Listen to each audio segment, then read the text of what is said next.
बच्चों देखते हैं कि क्या है फिल इन द ब्लैंक्स के अंदर। और मैंने वही सारे चैप्टर्स लिए हैं जो ब्लूप्रिंट के हिसाब से जैसे बताया गया है कि इस चैप्टर में से फिल इन द ब्लैंक्स आएगा, इस चैप्टर में से ट्रू एंड फॉल्स आएगा, तो मैंने वो चैप्टर्स ही कवर किए हैं। आपको ज्यादा मैं हेडेक नहीं देना चाहती हूँ, तो इसके लिए हम वही चीज करेंगे। तो ये बच्चों देख लेते हैं हम लोग कि क्या है पहला question. Heritage is dash of the country, but obviously identity. ठीक है। Various people of India live their life with the spirit of. अब हमारे इंडिया के अंदर तो कितने सारी जातियां हैं, धर्म है, तो इतनी सारी वैरायटीज है, तो हम कैसे जीते हैं? हम जीते हैं को एग्जिस्टेंस, मिलजुल कर। Okay. The Nagarjun the Nagarjuna Sagar multipurpose scheme is located on dash river, Krishna. In a year dash government of India constituted board for Indian wildlife. Constitute मतलब कि प्रोविजंस बनाए थे, वो बनाया था 1952 में। In a year dash laws relating to wild life came into existence. ये कानून है ना कब आए थे? तो वो आए थे 1972 में।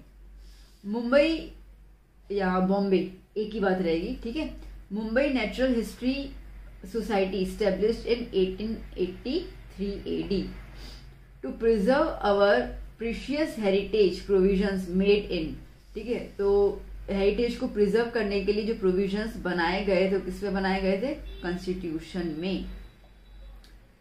Central government declared important historical places. ठीक है। सेंट्रल गवर्नमेंट ने जो भी हिस्टोरिकल प्लेसेस उसको डिक्लेयर किया एज अ नेशनल मॉन्यूमेंट्स। ठीक है। The Indian treasure trove act was enacted in 1876। The museum the dash museum is situated इन भोपाल, राष्ट्रीय मानव संग्रहालय। ठीक है। बेसिकली इसको हम इंदिरा राष्ट्रीय मानव संग्रहालय भी बोलते हैं। ठीक है। Shri Hemchandra library is situated in the city of Gujarat, कौन सी? Patan. Swami Vivekananda attend the world religious conference meeting in Chicago. The tourism industry dash beneficial for the state. देखो टूरिज्म होता है तो बट ऑब्वियसली गाइड की जरूरत रहेगी, तो पैसे आएंगे तो क्या हो जाएगा? Economically beneficial. Hirakud project is on dash river, Mahanadi. Dharoi project is on Sabarmati river. ठीक है। Water is a limited resource. भले रिन्यूएबल है बट फिर भी लिमिटेड है, क्योंकि पानी जो हम यूज करते हैं फ्रेश वाटर वो लिमिटेड अमाउंट में है। The main source of water is dash on earth. The main source of water is rainfall. Rainfall है जिससे पानी आता है। Dash is the main source of surface water. Surface water कहाँ? Reverse. ठीक है। Absorption of surface water produces, जब ये सरफेस पानी एब्जॉर्ब हो जाएगा बाय द सॉइल तो नीचे की तरफ जमा हो जाएगा, उसको हम कहेंगे underground water. Dash percent underground water found in the northern plains, 42। Underground water is used the most for the irrigation, but obviously in India dash percent water is useful for irrigation, 84%. About a dash liter of water is required to produce 1 kg of wheat. 1 kg of wheat produce करने के लिए कितना चाहिए होता है? 1500 litre of water चाहिए होता है। A canal known as dash was constructed on the Kaveri river. Kaveri river पे जो कैनाल 2nd सेंचुरी में कंस्ट्रक्ट किया गया था उसको हम लोग कहते हैं ग्रांड एनिकट कैनाल। ठीक है। Next, the eastern Yamuna canal of Uttar Pradesh was constructed in the year 1882। Dash is the main mode of irrigation, tubewells. Okay. Dash people are the good climbers. ठीक, कौन से पीपल गुड क्लाइंबर्स में आते हैं? तो वो है, मैं यहाँ पे लिख देती हूँ, भूटिया पीपल्स। ठीक है। Gujarat has dash long sea shore, 1600 kilometre. Dash is the only port with an automatic lock gate, Bhavnagar में ही है, ठीक है। Next, there are approximately dash ropeways in India, 100। Dash is the bigger port of Gujarat, Gujarat का सबसे बड़ा पोर्ट कौन सा है, Kandla.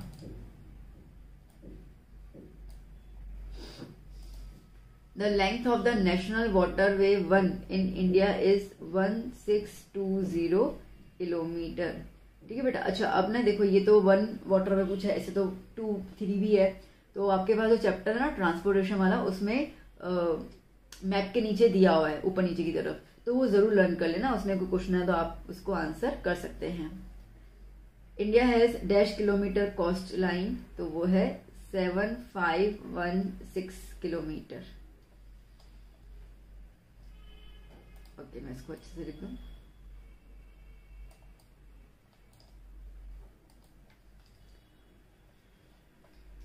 Seven 516। Next, major ports along the coast of India are, total कितने हैं, 13। Next, all ports along the coast of India are, total कितने हैं, 200। The port in Gujarat which is open for the 12 months, मतलब फॉर अ ईयर कंप्लीट, तो that is Porbandar, और entry भी free होती है। A project is undertaken to develop dash port in Gujarat, ये project का नाम मैं लिख देती हूँ यहाँ पर।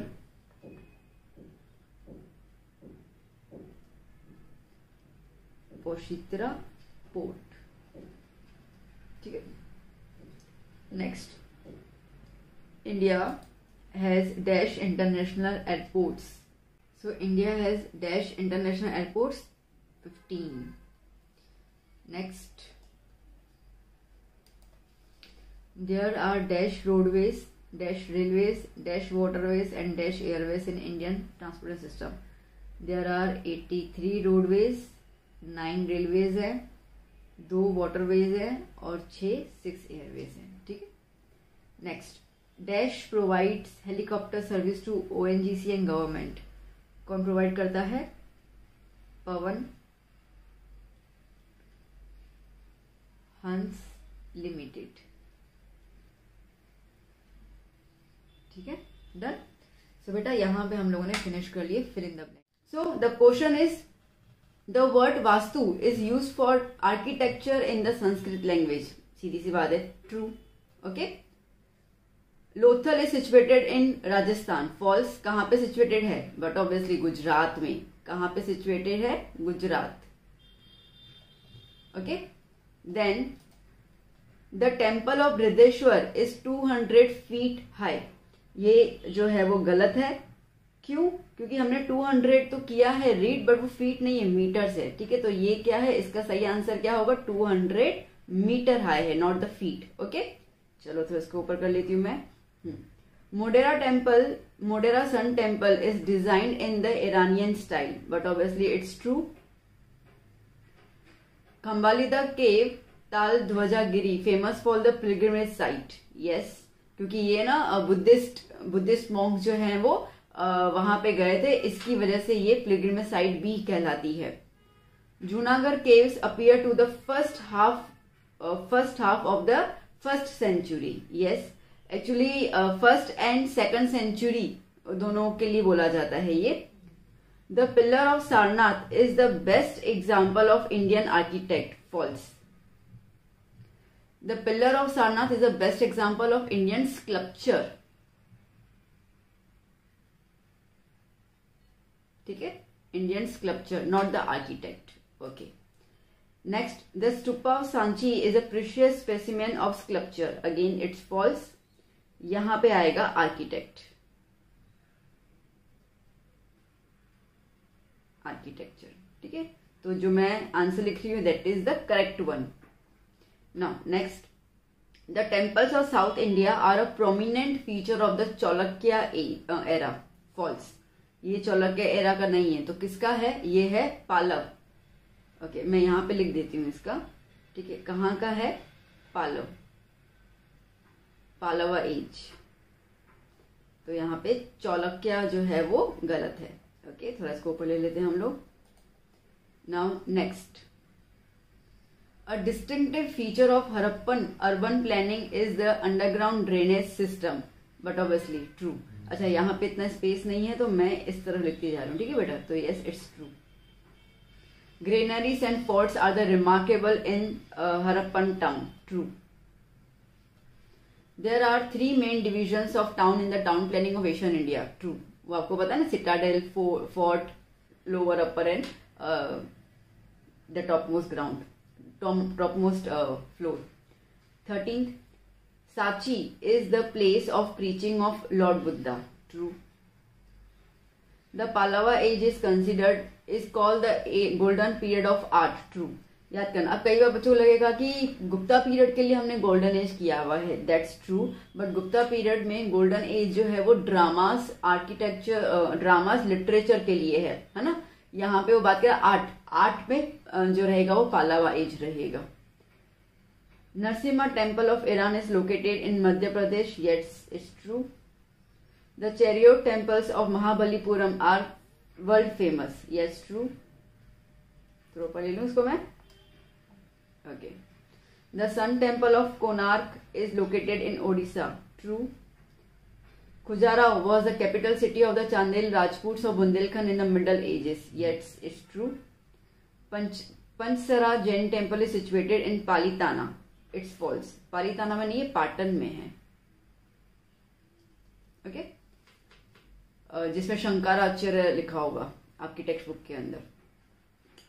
There are 108 small temples located around the outside tank of Modera Sun Temple. Yes, it's true. Turkish Sultan built Atala Mosque in Jaunpur. Yep, true.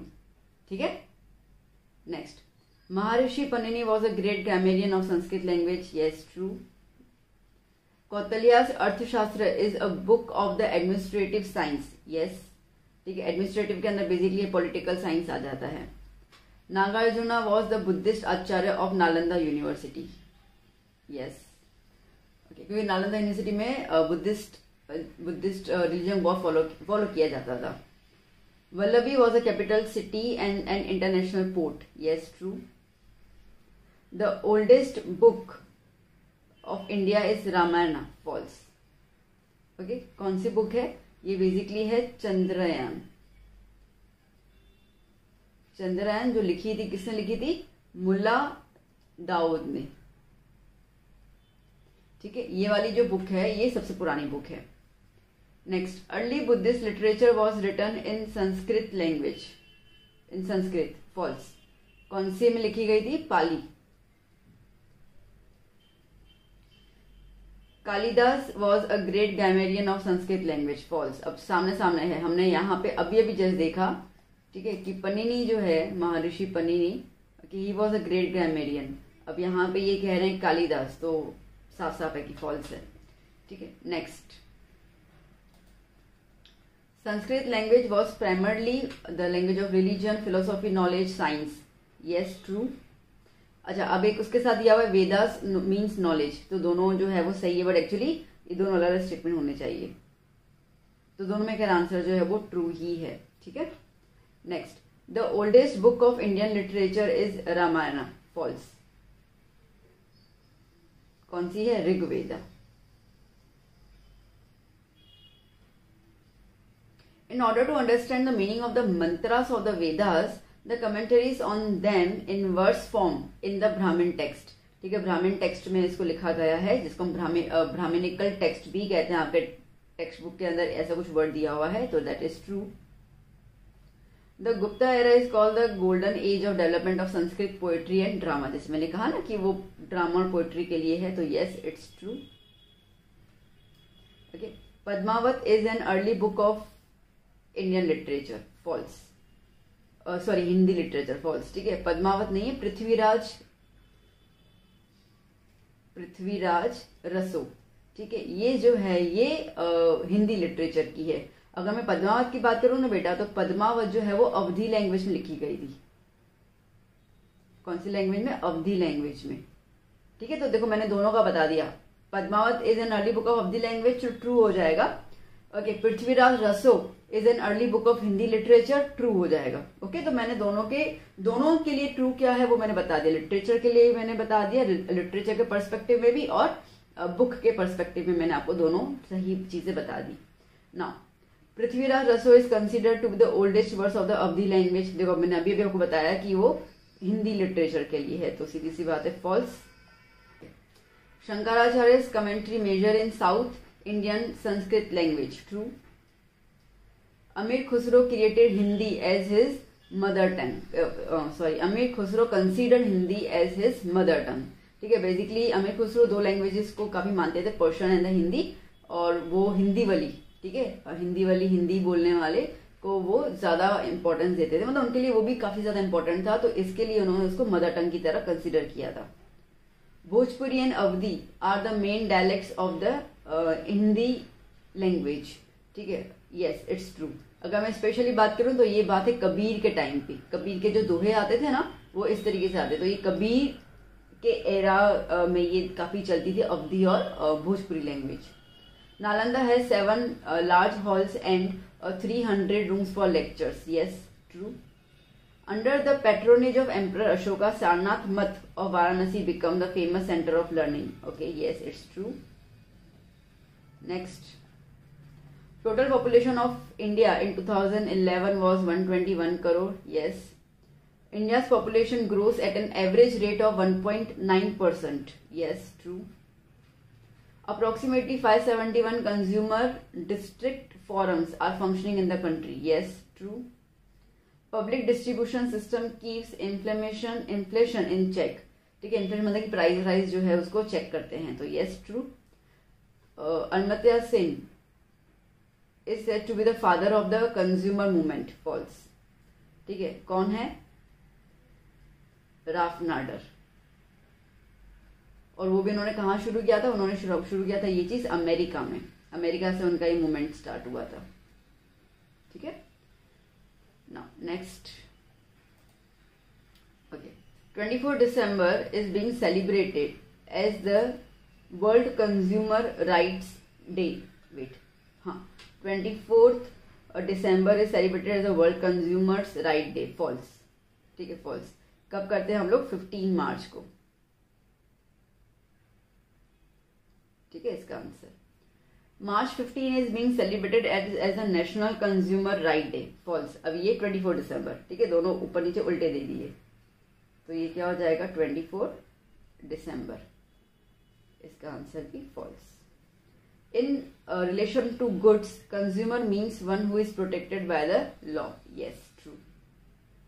ठीक है, आपकी किताब में ऐसा लिखा हुआ है statement. In relation to commodities, यहाँ पे जो स्टेटमेंट है वो गुड्स है ना, ठीक है, और टेक्स्ट बुक के अंदर जो स्टेटमेंट कमोडिटीज है, तो कमोडिटीज आर द गुड्स। ठीक है, तो सेम स्टेटमेंट है, खाली इतना डिफरेंस टेक्स्ट बुक के स्टेटमेंट और इस स्टेटमेंट में है। Right to security is to secure protection of physical environment and quality of life. False. Right to security नहीं है, राइट टू सेफ्टी है। ठीक है, क्या है यहां पर? Right to safety. ठीक है, next. While filling petrol, fill only after seeing 000 meter reading on the indicator. Yes, but obviously true. ठीक है, मैं यहाँ पर भी इसका okay. District provides free legal services, provides legal help and guidance to the BPL person. Yes, true. अब यहाँ पे लिख देती हूँ, कोई वहां पे स्पेस नहीं है। 51 International level quality standards are done by the BIS organization. False. कौन करता है बेटा ये? कौन करता है बेटा ये? ये करता है ISO. FAO organizes international food standardization. Yes, true. Okay, Amartya Sen defined the Human Development Index. Yes, true. Pakistan is considered with the low human development country जो है। Yes, true. The proportion of women MPs in parliament is only 12.2%. Yes, true. Human development report is published every year by the UNDP. True. In the Human Development Report 2015, India's life expectancy figure is 70 years. False. ठीक है, मैं यहाँ लिख देती हूँ, इसका answer क्या है, फॉल्स। कितना है, 68 है। इसकी जगह अगर 68 आता तो मैं ट्रू लिख देती। ठीक है, थोड़ा इसको ऊपर ले लेते हैं। Expected years of schooling is set at a maximum of 13.3 years. False. यहाँ पे एक्सपेक्टेड ईयर्स ऑफ स्कूलिंग आपकी किताब में देख लेना, वो लिखा हुआ है expected years of schooling is at a set of maximum 18 years. ठीक है, तो ये फॉल्स है। कितना है, 18 years. The average years of schooling fix. ठीक है, एवरेज ईयर्स ऑफ स्कूल उसके नेक्स्ट नीचे पॉइंट रहेगा आपका। The average years of schooling is fixed with a maximum of 18 years. ये गलत है, ये रहेगा यहाँ पे 11.7 ईयर्स। एवरेज है ना बेटा, एवरेज है। ठीक है, सो इसका आंसर फॉल्स। ओके, इसका भी answer false. Okay, in the human development report 2015 India's GDP per capita was 5497। True. The countries included in the Human Development Report 2015 were 177। false। ठीक है, ये false। क्यों? क्योंकि यहाँ पे 177 नहीं है, 188 है। Japan is included in the highest human development countries category। yes, but obviously true। next, terrorism is the problem of the country। global problem है, problem of the world, not the country। ठीक है, तो it's false. यहाँ पे क्या जाए, country की जगह क्या होना चाहिए, वर्ल्ड, और we could say it's a global problem. The social structure of India is based on caste. Yes, true. KNF is a rebellion organisation from Nagaland. False. Side में लिख दिया क्योंकि मुझे यहाँ पे इंफॉर्मेशन लिखनी है। अब यहाँ पर बेटा ये जो KNF है ये बेसिकली मणिपुर है, समझ रहे हो? तो यहाँ पे नागालैंड की जगह क्या आना चाहिए था, मणिपुर। मणिपुर। ओके, अगर नागालैंड की बात करते हैं तो उसका है NSCN। ठीक है, ये जो है ना बेटा, ये वाला जो रहेगा वो नागालैंड से है। ये ऑर्गेनाइजेशन नागालैंड से है, जो रिबेलियन ऑर्गेनाइजेशन है वो नागालैंड से ये वाली है। और KNF जो है वो मणिपुर से है। कहाँ से है, मणिपुर वाले में से है। ठीक है, क्लियर। ओके, टेररिज्म वाला चैप्टर है ना, उसमें आपके टेक्स्ट बुक के अंदर एक चार्ट दिया हुआ है, उसके अंदर आपको ऑर्गेनाइजेशन का नाम लिखे हुए हैं, तो एक बार उनको जरूर देख लेना क्योंकि उन्हीं में से ही क्वेश्चन जो है वो लिया गया है। Next, untouchability was abolished under article 17 of the constitution. Yes, true. यहाँ पे लिख देती हूँ मैं। No seats are reserved in the parliament, in the Rajya Sabha and parliament. जी हाँ, ठीक है, लोकसभा में रहेंगी, लोकल बॉडीज में रहेंगी, बट राज्यसभा में कोई भी सीट्स रिजर्व नहीं होती हैं। Article 19(5) is a provision for scheduled tribes only. Yes, true. USA is the largest democratic country in the world. False. USA नहीं है, इंडिया है। India is a secular country. True. Casteism leads to the division of society. True. अब इसमें ना बेटा 2 points आते हैं। ठीक है, टेक्स्ट बुक के अंदर ऐसा कुछ खास स्टेटमेंट दिया हुआ नहीं है। अब टेक्स्ट बुक के अंदर ऐसा दिया है, casteism leads to division of society based on work.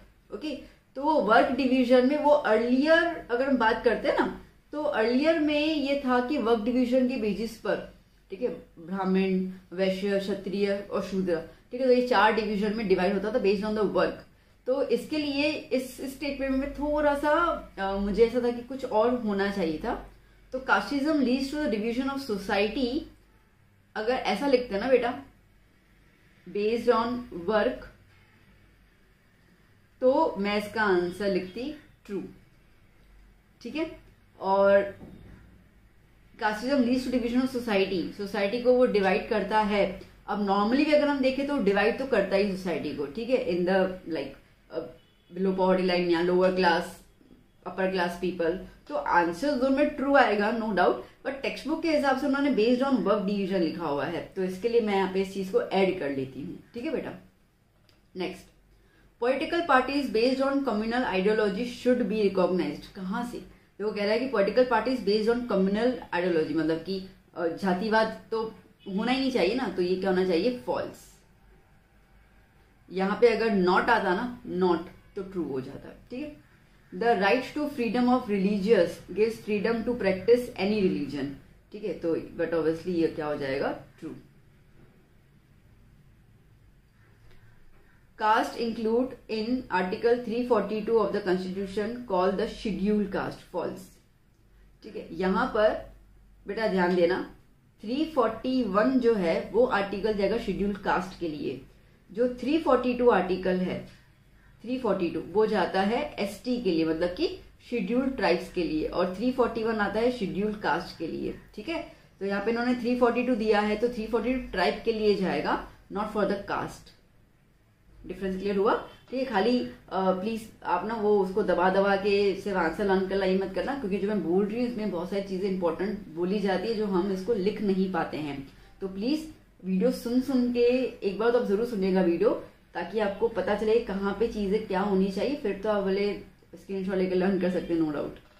Next question, some seats are reserved for the scheduled caste and scheduled tribes in the self governing bodies. Self governing bodies जैसे ग्राम पंचायत है, municipality है, उसमें रहता है, yes it's true. A national commission for scheduled caste and scheduled tribes has been constituted at the national level, yes true. 77, okay, 78. The Pallava age is called the golden age of art, yes true, और ये हमने पहले cover भी कर लिया था। 79. Yajurveda is called the Veda of Yagna, yes true. 80. There are approximately 2.49 lakh fair shops in India, false. कितने हैं बेटा, 4.29, ठीक है, इन्होंने यहाँ पे उल्टा कर दिया है। कितने हैं बेटा, 4.92 लाख शॉप्स, ठीक है। 81. Women are centre to the entire development process, yes true. 82. India is the largest democratic country in the world, true. 83. There are about 1 lakh verses in the Mahabharata, yes true. 84. Sun temple situated at Motera Gujarat, false. Motera नहीं, मोढेरा है, ठीक है, मोढेरा जो Mehsana district पे है। Okay, Ralph Nader is called the father of consumer movements, हमने पहले भी देखा था, true. 86. The year 2002 was celebrated as women's year, okay, ये रहेगा फॉल्स। अच्छा, अब इसमें एक चीज देख लेना,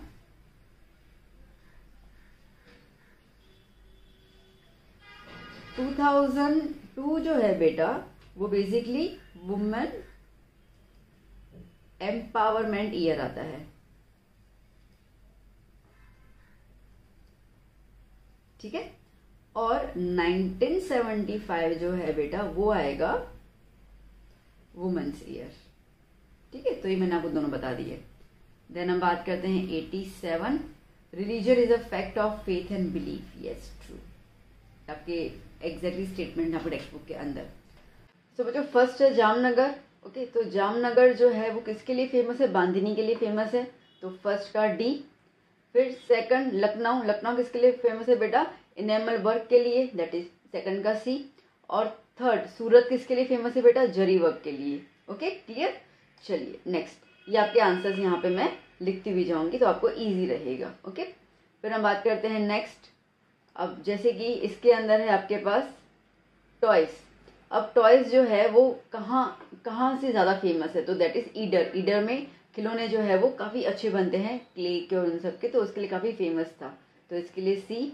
फिर हम बात करते हैं अकीक। अकीक वर्क जो है वो खंबात का, D. And third is muslin. Muslin cloth जो है वो कहाँ का फेमस है, ढाका का, बी। ठीक है बेटा, चलिए नेक्स्ट। अब इसके अंदर आएगा हमारे पास फर्स्ट इज द संगीत माकरण। ओके, अब ये संगीत माकरण जो है वो किसने बताया था, पंडित सारंगदेव जी ने, तो ये होगा सॉरी नारद जी ने, तो फर्स्ट का क्या हो जाएगा बेटा, डी। देन सेकंड संगीत रत्नाकर, वो हमें बताया था पंडित सारंगदेव जी ने, तो सी। एंड थर्ड संगीत परिजत, वो बताया था हमें पंडित अहोबाल ने, तो उसके लिए ए। ठीक है बेटा, चलिए नेक्स्ट, फोर्थ में फर्स्ट हम बात करते हैं भरतनाट्यम। तो भरतनाट्यम जो है हेमा मालिनी जी बहुत फेमस है भरतनाट्यम के लिए, वो बहुत अच्छे भरतनाट्यम करती हैं। फिर बात करते हैं हम कुचिपुड़ी। कुचिपुड़ी के लिए है शोभा नायडू। एंड थर्ड हम बात करते हैं कथक। कथक के लिए है सितारा देवी। ओके बेटा, चलिए नेक्स्ट। ओके, अब बात करते हैं हम लोग फर्स्ट इसके अंदर 2.5 दिन का झोपड़ा। अब ये जो है ये आपके लिए रहेगा अजमेर ना, ये आपको अजमेर में मिलता है। फिर हम बात करते हैं ब्रह्मा जी टेम्पल। ब्रह्मा जी टेम्पल कहाँ पे है? खेर ब्रह्मा। और फिर बात करते हैं हम्पी। हम्पी कहाँ पर है बेटा? वो है विजयनगर में। ठीक है, डन। चलिए नेक्स्ट। ओके, यहाँ पे फर्स्ट ओके क्या है? मालव तालाब। तालाब ओके, तो मालव तालाब कहाँ पे आएगा? वो आएगा आपके पास ढोलका में, तो सी। ओके, फिर हम बात करते हैं तनारीरी मेमोरियल। ये कहाँ पे है? वड़नगर।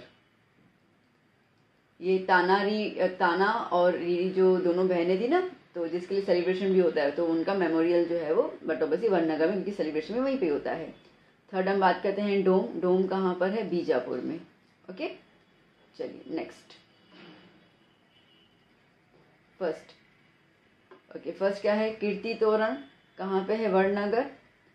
फिर हम बात करते हैं मुनसर लेक। मुनसर लेक कहाँ पर है? विरमगाम में है, तो सेकंड का डी। और थर्ड की बात करते हैं हम लोग शास्त्रलिंग लेक। ये कहाँ पर है? ये है पाटन में, बी। ठीक है, चलिए next.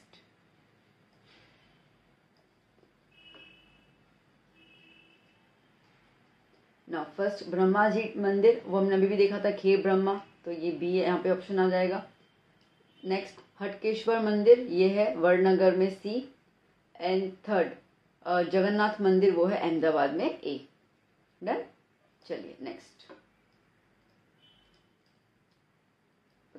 Sanctuary Chandraprabha.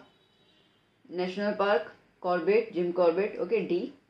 And third biosphere reserve Sundarban. Okay, next.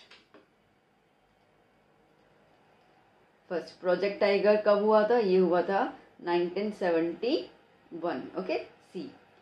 फिर हम बात करते हैं यहाँ पर प्रोजेक्ट एलिफेंट, वो हुआ था 1992 में, ए। और प्रोजेक्ट ईगल वो हुआ था 2004 में स्टार्ट हुआ था, that is D. Okay, next. Okay, यहाँ पे मैंने स्पेस इतनी लीव नहीं की है, ओके, यहाँ पे लिख देती हूँ मैं।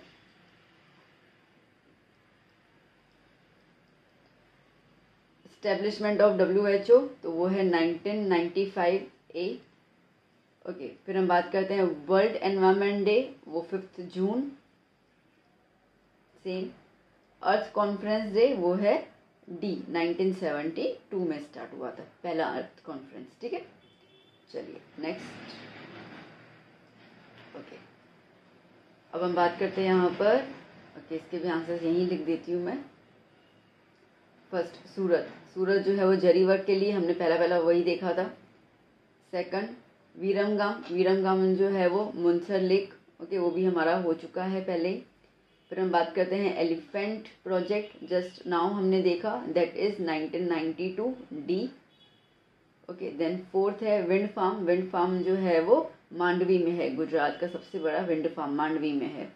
And world environment day, that is 5 June, B. ठीक है बेटा, चलिए नेक्स्ट।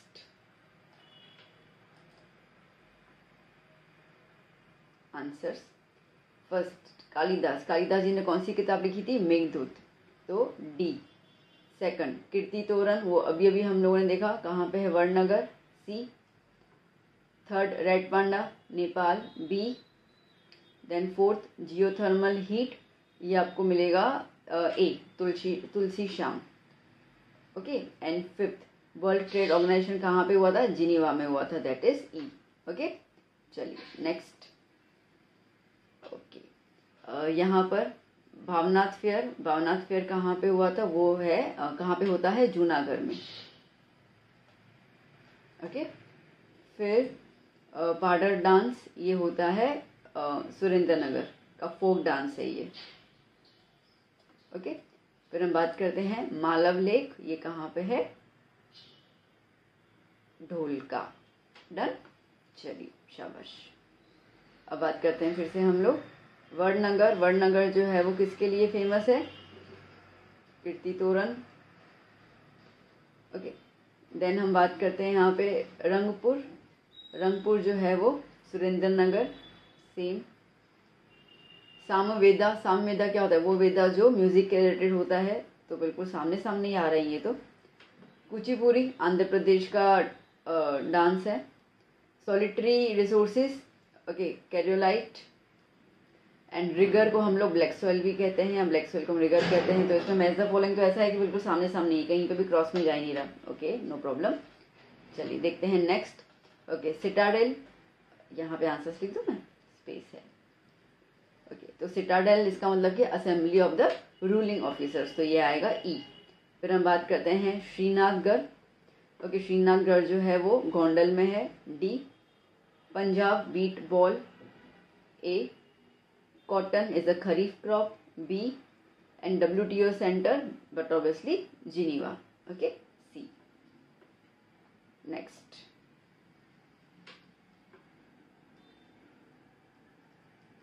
वल्लभी। वल्लभी कहाँ पर है? गुजरात में, तो फर्स्ट का ए। ओके, फिर हम बात करते हैं यहाँ पे बाना। बाना जो है वो कादम्बरी, सेम। आचार्य अर्जुन, उन्होंने किताब लिखी थी रस रत्नाकर। फादर मैथमेटिक्स इसको कहते हैं हम लोग, आर्यभट्ट जी को कहते हैं। Hirakud Mahanadi, okay. Dharoi Sabarmati. And the state having the highest poverty that is Chhattisgarh. ये भी सारे के सारे सेम लाइन में आ गए। ओके, नेक्स्ट हम बात करते हैं यहाँ पर एलिफेंटा। ओके, ये त्रिमूर्ति, एलिफेंटा केस में 3 मूर्ति है ना, ठीक है, तो त्रिमूर्ति, तो ये आ गया ई। सेकंड चाइल्ड, ठीक है, चाइल्ड क्या हो जाएगा? 1980 चाइल्ड लेबर का और वेलफेयर का जो बना था एक्ट 1980 के अंदर, तो एफ। फिर हम बात करते हैं वार्म। ओके, यहाँ पे स्पेलिंग मिस्टेक है, वार्म मतलब कि WARM, गर्म पानी, और ये लेक नॉट टेक, ठीक है, स्पेलिंग मिस्टेक है। तो ये कहाँ पर है? तुआ, ए। ओके, फिर हम बात करते हैं यहाँ पे headquarters of ISO, again Geneva. And women's year कब मनाते हैं हम लोग? 1975। डन, चलिए नेक्स्ट।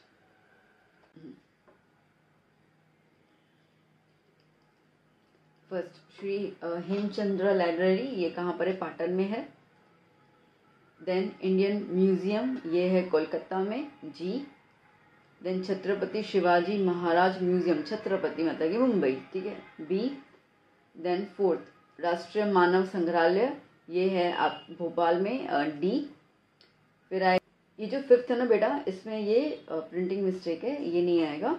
इसके अंदर आपसे पूछा गया है, बेसिकली पूछा गया है इंडियन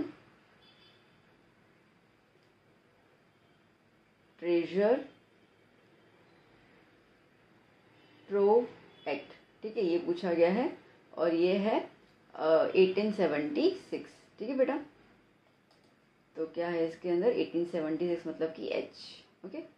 फिर हम बात करते हैं six is the wildlife protection act, a, 1972 में। सेवन्थ की बात करते हैं हम लोग, बॉम्बे नेशनल हिस्ट्री सोसाइटी, ये हुआ था 1883, सी, ओके बेटा, क्लियर। सो यहाँ पे हम लोगों ने कंप्लीट कर लिया सारे के सारे मैच द फॉलोइंग। हमारे पास पहला क्वेश्चन है, which people are the very good mountaineers, ठीक है, कौन से लोग जो है वो अच्छी माउंटेनर्स मतलब कि जो माउंटेन में चढ़ाई कर सकते हैं, and they are working as a labourers to carry the goods, ठीक है, तो वो गुड्स भी कैरी करते हैं, तो वो जो प्रजाति है उनका नाम है Bhotia people, okay. Next, which sectors can be connected by the transportation, तो देखो transportation is a service sector, इतना तो क्लियर है। तो सर्विस सेक्टर जो है वो प्राइमरी सेक्टर और देखा जाए तो सेकेंडरी सेक्टर को कनेक्ट करता है। अब जैसे कि हम बात करते हैं, इंडस्ट्रियलाइजेशन भी आ गया एंड अर्बनाइजेशन भी आ गया, ठीक है, तो इनको कनेक्ट कर लेगा। अब इसके अंदर प्राइमरी और सेकेंडरी सेक्टर भी बोल सकते हैं, ठीक है, आपकी मर्जी है। Next, which communication tools are used by more and more people today to exchange the messages. अब हम क्या करते हैं, टेलीफोन्स करते हैं, मेल करते हैं, मोबाइल फोन से हमारे पास तो इंटरनेट सर्विसेज हैं, ठीक है, यही हम यूज करते हैं।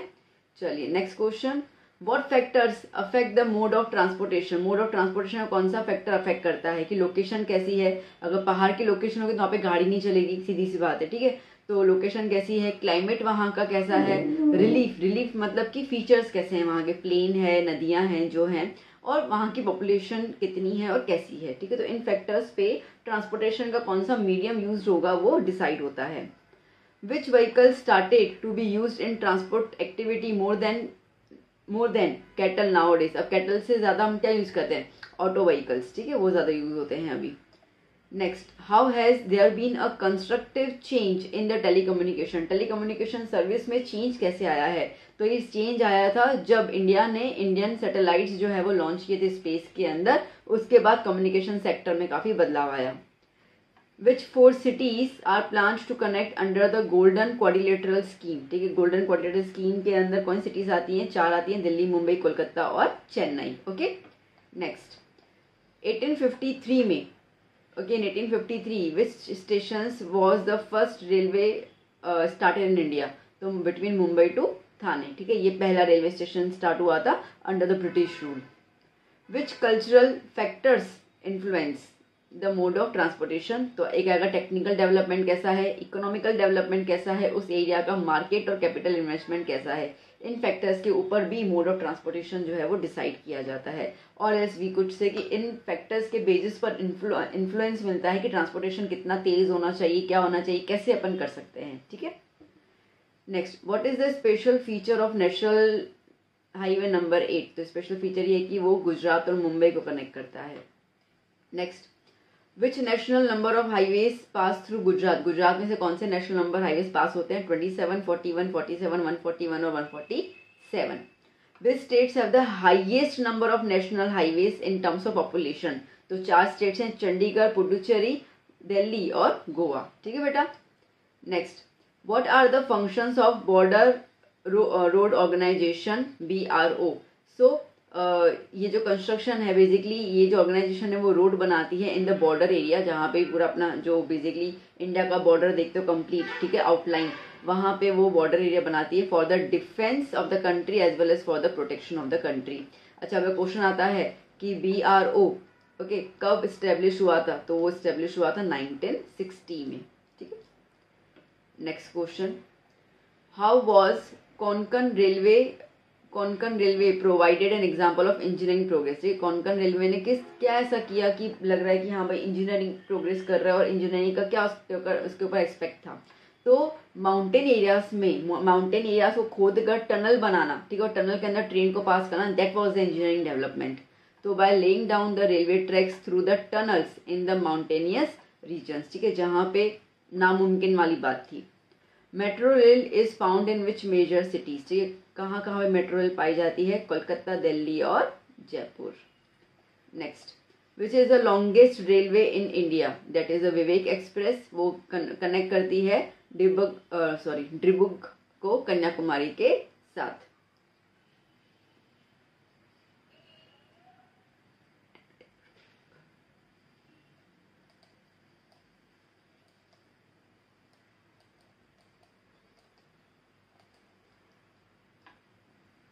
जो कनेक्ट करती है डिब्रूगढ़ को कन्याकुमारी के साथ, ठीक है। Next, where are the important ports in Gujarat, कहाँ कहाँ पर है। तो बेसिकली कंडला, अब मैंने साथ साथ में ब्रैकेट में आपको दिया हुआ है कि क्यों इंपॉर्टेंट है, ठीक है, इसके लिए मैंने आपको दे भी दिया, क्योंकि कोई भी क्वेश्चन पूछे तो आपको ये आंसर के बेसिस पे आप दूसरे क्वेश्चन का भी आंसर दे सकते हो। तो इम्पोर्टेंट पोर्ट कंडला है विच is the largest port. Bhavnagar important है बेसिकली वहाँ पे ऑटोमेटिक लॉक गेट सिस्टम है। और पोरबंदर जो है वो फ्री पोर्ट है फॉर द एंटायर ईयर, ठीक है, 12 के 12 महीने के लिए। What is the full form of SCI, shipping corporation of India. Next, which are the major ports on the east coast, ठीक है, ईस्ट कोस्ट ऑफ इंडिया में कौन कौन से मेजर पोर्ट्स हैं, हल्दिया, पाराद्वीप, कोलकाता, विशाखापट्टनम, चेन्नई और तुतुकोरिन। तो ये जो है वो ईस्ट कोस्ट पे आते हैं। What are the types of the waterways in India? 2 type के वाटरवेज है, इंटरनल वाटरवेज और oceanic waterways. Next question, where are the ropeway centres in north India and the south India? तो देखो north India में कुल्लू मनाली आ गया, चिरापुंजी आ गया, हरिद्वार आ गया, दार्जिलिंग आ गया। साउथ इंडिया में चेन्नई और मलई। what materials are transported through the pipelines? तो पाइपलाइंस ऑलमोस्ट सारे के सारे लिक्विड होते हैं, या तो फिर गैस भी होता है, तो वो लिक्विड के फॉर्म में उसको ट्रांसपोर्ट किया जाता है। तो liquid material such as water, oil बोल सकते हो, पेट्रोलियम ऑयल बोल सकते हो आप इसके अंदर, natural gas and the other liquids. ठीक है। Next, where are ropeway services available in Gujarat? Gujarat में रोपवे सर्विसेज कहाँ हैं? तो पावागढ़ में है, अंबाजी में है और सापुतारा में है। ठीक है। Next, which programme does Doordarshan broadcast through the use of satellites? जब सैटेलाइट्स आने स्टार्ट हुए तो दूरदर्शन कौन से प्रोग्राम दिखाता था? न्यूज़ दिखाता था, ठीक है, वेदर रिपोर्ट देता था, एंटरटेनमेंट के और एजुकेशन के प्रोग्राम्स जो हैं वो दूरदर्शन पे दिखाए जाते थे। Next, what is the international trade? International trade का मतलब क्या होता है? तो वो सिस्टम जिसके अंदर दो या लाइक डिफरेंट कंट्रीज ना, वर्ल्ड की डिफरेंट कंट्रीज आपस में इंपोर्ट और एक्सपोर्ट का ट्रेड करती हैं बेस्ड ऑन द रिक्वायरमेंट, तो उसको हम कहते हैं इंटरनेशनल ट्रेड। ठीक है। On what basis can it said that the innocent system launch by India is a multipurpose system? ठीक है। अभी सैटेलाइट सिस्टम है ना, इंडियन नेशनल सैटेलाइट सिस्टम है ये। तो बेसिकली ये हेल्पफुल रहता है दूरदर्शन को for the warning of disaster. जैसे कि साइक्लोन आता है तो पहले से पता चला कि साइक्लोन इस दिशा में आने वाला है, तो डिजास्टर का पहले ही वार्निंग मिल जाता है। वेदर फोरकास्ट पता चल जाता है, कहते हैं ना अभी 4 दिन के बाद ना बड़ी भीषण बारिश होगी, ओके, लाइक दैट। फोरकास्ट और साइक्लोन मैंने एग्जांपल दे दिया, थंडर स्टॉर्म, तो ये सारी चीज़ें जो है वो पता चल जाती हैं। और दूरदर्शन कनेक्टेड था पहले से ही, इसके लिए न्यूज़ के हिसाब से ये सारी चीज़ें वार्न की जाती है लोगों को। Which project has the government started to make the balance of positive trade? ठीक है, that is make in India. Positive trade क्यों? क्योंकि हम से बाहर से अगर लेंगे, ठीक है, तो एक तो हमारी इंडिया लाइक कंट्री जो है नेगेटिव में जाएगी, फॉरेन डेट हो जाएगा क्योंकि बाहर का कर्जा इतना ज़्यादा हो जाएगा, ओके, और इम्पोर्ट ज़्यादा हो जाएगा। एक्चुअली हमें एक्सपोर्ट ज़्यादा करना है to make the country powerful and economically good, तो इसके लिए मेक इन इंडिया। तो तब से आया कि भाई हम चीज़ें इंडिया में ही बना फिर हम बाहर बेचें उसको, ओके। अ ट्रेड ऑर्डर अनियंस from the Karachi to Kolkata, ठीक है, कराची से कोलकाता में वो कोलकाता से जाना है, तो what type of business system can this be called? अब कराची पाकिस्तान में, कोलकाता इंडिया में, 2 डिफरेंट कंट्रीज हो गई, तो इसका मतलब क्या हो जाएगा? International trade. Next, who is considered the beast burden barrier of the desert? Camel. Next, during the time of which king in India the network of highways was laid? ठीक है, तो दैट वॉज द सम्राट अशोका के time पे और चंद्रगुप्त मौर्य के time पे। विच is the biggest railway station in Gujarat? Ahmedabad, but obviously. What percent of India's total transport is by waterways? ठीक है, वाटरवेज से कितना ट्रांसपोर्ट है? 2%। डन। चलिए नेक्स्ट क्वेश्चन फटाफट करते जा रहे हैं, इजी है। What is the third type of economic activity? Trade, but obviously. ठीक है। टोटल ट्रांसपोर्ट इंडिया का परसेंटेज कितना है रोड्स में? तो 83% जो है वो ट्रांसपोर्टेशन रोड से होता है, रेलवे से होता है 9%, ओके, एयर से होता है 6% और वाटरवे से 2% अपन ने पहले देख लिया। Which national highway is the longest national highway? That is NH44, जो कनेक्ट करता है श्रीनगर को कन्याकुमारी से। ठीक है, श्रीनगर नॉर्थ में, कन्याकुमारी साउथ में। NH147 passes through which state? अभी भी हमने ऊपर भी देखा था, गुजरात स्टेट। नेक्स्ट, नोमी, I provide helicopter services to the state government, Pawan Hans helicopter services. ठीक है, नोमी as the national waterway of the river Ganga. ठीक है, रिवर गंगा का नेशनल वाटरवे है, तो वो है नंबर 1, ओके। तो नेशनल वाटरवे नंबर 1 जो कनेक्ट करता है हल्दिया टू इलाहाबाद, जो 1620 किलोमीटर का पूरा रेंज होता है उसका। इजी लग रहा है बेटा? समझ में आ रहा है? चलिए, now know me, consider me as an air service provider. ठीक है, तो वो है एयर इंडिया। प्राइवेट भी बहुत सारे, बट अपन के पास स्पेसिफिकली एयर इंडिया का एग्जांपल दिया था, तो हम उसी को ही लिखेंगे। Know me, I am considered as the largest nationally recognised institute in the country, that is the Indian railways. बहुत बड़ा नेटवर्क है इंडियन रेलवेज का इंडिया के अंदर। Get to know me, I am blessed with a coast line of about 1600 kilometre. 1600 kilometre मतलब कि गुजरात जो है वो पूरा कवर अप होता है। Which income is considered as a total income of the country, that is national income. National income को हम टोटल इनकम बोलते हैं कंट्री का। Which is the state after economic development. Economic development जब हो जाता है फिर नेक्स्ट स्टेज क्या आता है, फिर स्टेज आता है इकोनॉमिक प्रोग्रेस। ठीक है कि अब प्रोग्रेस होगा हमारा। What is the main economic activity of a developing country? That is agriculture. अब एग्रीकल्चर बोल सकते हो ज़्यादातर, यहाँ प्राइमरी सेक्टर्स भी बोल सकते हैं इसके अंदर। In which countries dual economy is found, developing countries. ठीक है, क्योंकि क्यों होता है ना कि डेवलपिंग कंट्रीज के अंदर जो विलेज एरिया है, ठीक है, और मतलब डेवलपिंग कंट्री दो एरिया में डिवाइड होता है, विलेज और अर्बन। ओके, रूरल और अर्बन। अब रूरल जो है वो बिल्कुल लाइक जो पहले की तरह कंट्री होती थी ना वैसे फॉलो करेगा, और जो अर्बन होता है वो नई टेक्नोलॉजी के साथ करेगा, तो उनका इनकम सोर्स अलग हो जाता है उनका, और जो रूरल वाले हैं उनका इनकम अलग हो जाता है। तो इसके लिए यहाँ पे डुअल इनकम या डुअल इकोनॉमी अपन इसको बोलते हैं। Next, which economy system labourers paid wages in return of their work. ठीक है, काम करेंगे उनको पैसा दिया जाएगा, उसको हम कहते हैं socialist economy. In the World Bank's 2004 World Development Report, countries having per capita income below $735 are known as developing countries. Next, which is a natural factor of production? Land. Competition is found in which type of economic system? Market system में अच्छा competition आता है। competition ही basically देखा जाए तो एक invisible hand की तरह माना जाता है जो मार्केट सिस्टम को कंट्रोल करता है। How are human needs. ठीक है, हम इंसानों की ज़रूरतें कैसी होती है, अनकाउंटेबल और अनलिमिटेड, न कभी ख़त्म होती हैं कुछ नहीं होता। ठीक है, कोई इसका लिमिटेशन नहीं है। In how many divisions are various occupation divided in Indian economy. तो हमारे अंदर जो जितने भी ऑक्यूपेशन उसको हम 3 सेक्टर्स में डिवाइड कर लेते हैं, प्राइमरी सेक्टर में, सेकेंडरी सेक्टर में और टर्शरी सेक्टर में। ठीक है, next, who owns all the means of production in a socialist system. ठीक है, सोशल सिस्टम के अंदर जो भी प्रोडक्शन रहता है उसको कौन देखता है या किसके कंट्रोल में होता है, तो वो होता है स्टेट के कंट्रोल में। ठीक है, next, in a mixed economy who is given prime position in the economic decision making process. तो इकोनॉमिक प्लानिंग को प्राइम पोजीशन दिया गया है, पहले प्लानिंग करो। ठीक है, डिसीजन को भी कोई भी हम लेंगे related to the capital investment all that, उसके लिए पहले प्लानिंग होना ज़रूरी है, तो इसके लिए इकोनॉमिक प्लानिंग को प्राइम इम्पोर्टेंस दिया गया है। Which economic system has been adopted in India, mixed economic system रहता है हमारा। ठीक है, next, in which system the coexistence of the market system. Market system और सोशलिस्ट सिस्टम दोनों दिखे जाते हैं। ठीक है, दोनों दिखे जाते हैं, उसको हम कहते हैं मिक्स्ड इकोनॉमिक सिस्टम। देखो, market system is a free system. ठीक है, फ्री इकोनॉमिक सिस्टम जिसके अंदर गवर्नमेंट कुछ भी रोल प्ले नहीं करती है। ओके, और अगर हम बात करें सोशलिस्ट के अंदर तो स्टेट का या गवर्नमेंट का रोल प्ले होता है। बट हमारे इंडिया के अंदर ये दोनों चीज़ें चलती हैं। ठीक है, ये दोनों चीज़ें चलती हैं और इसके लिए हमारी इंडिया को मिक्स इकोनॉमी कहा जाता है।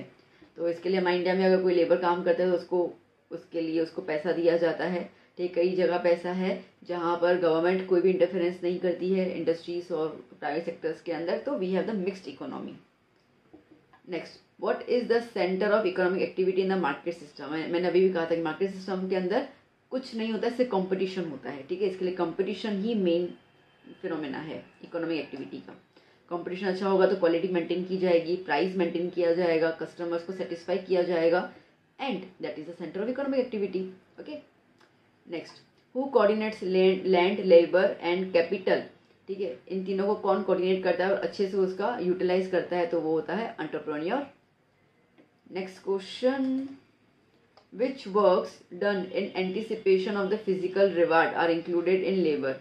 ठीक है, तो लेबर जो है क्या क्या काम करता है जिसमें उसको रिवॉर्ड मतलब कि उनको फिर पैसा मिलता है। ठीक है, तो देखो अब लेबर कौन कौन करेगा, तो इसमें फार्म लेबर आ जाते हैं, टीचर्स आ गए, इसके अंदर डॉक्टर्स आ गए, आर्टिशंस आ गए। ठीक है, तो ये सारे लेबर के उसमें कंसिडरेशन में आ जाते हैं।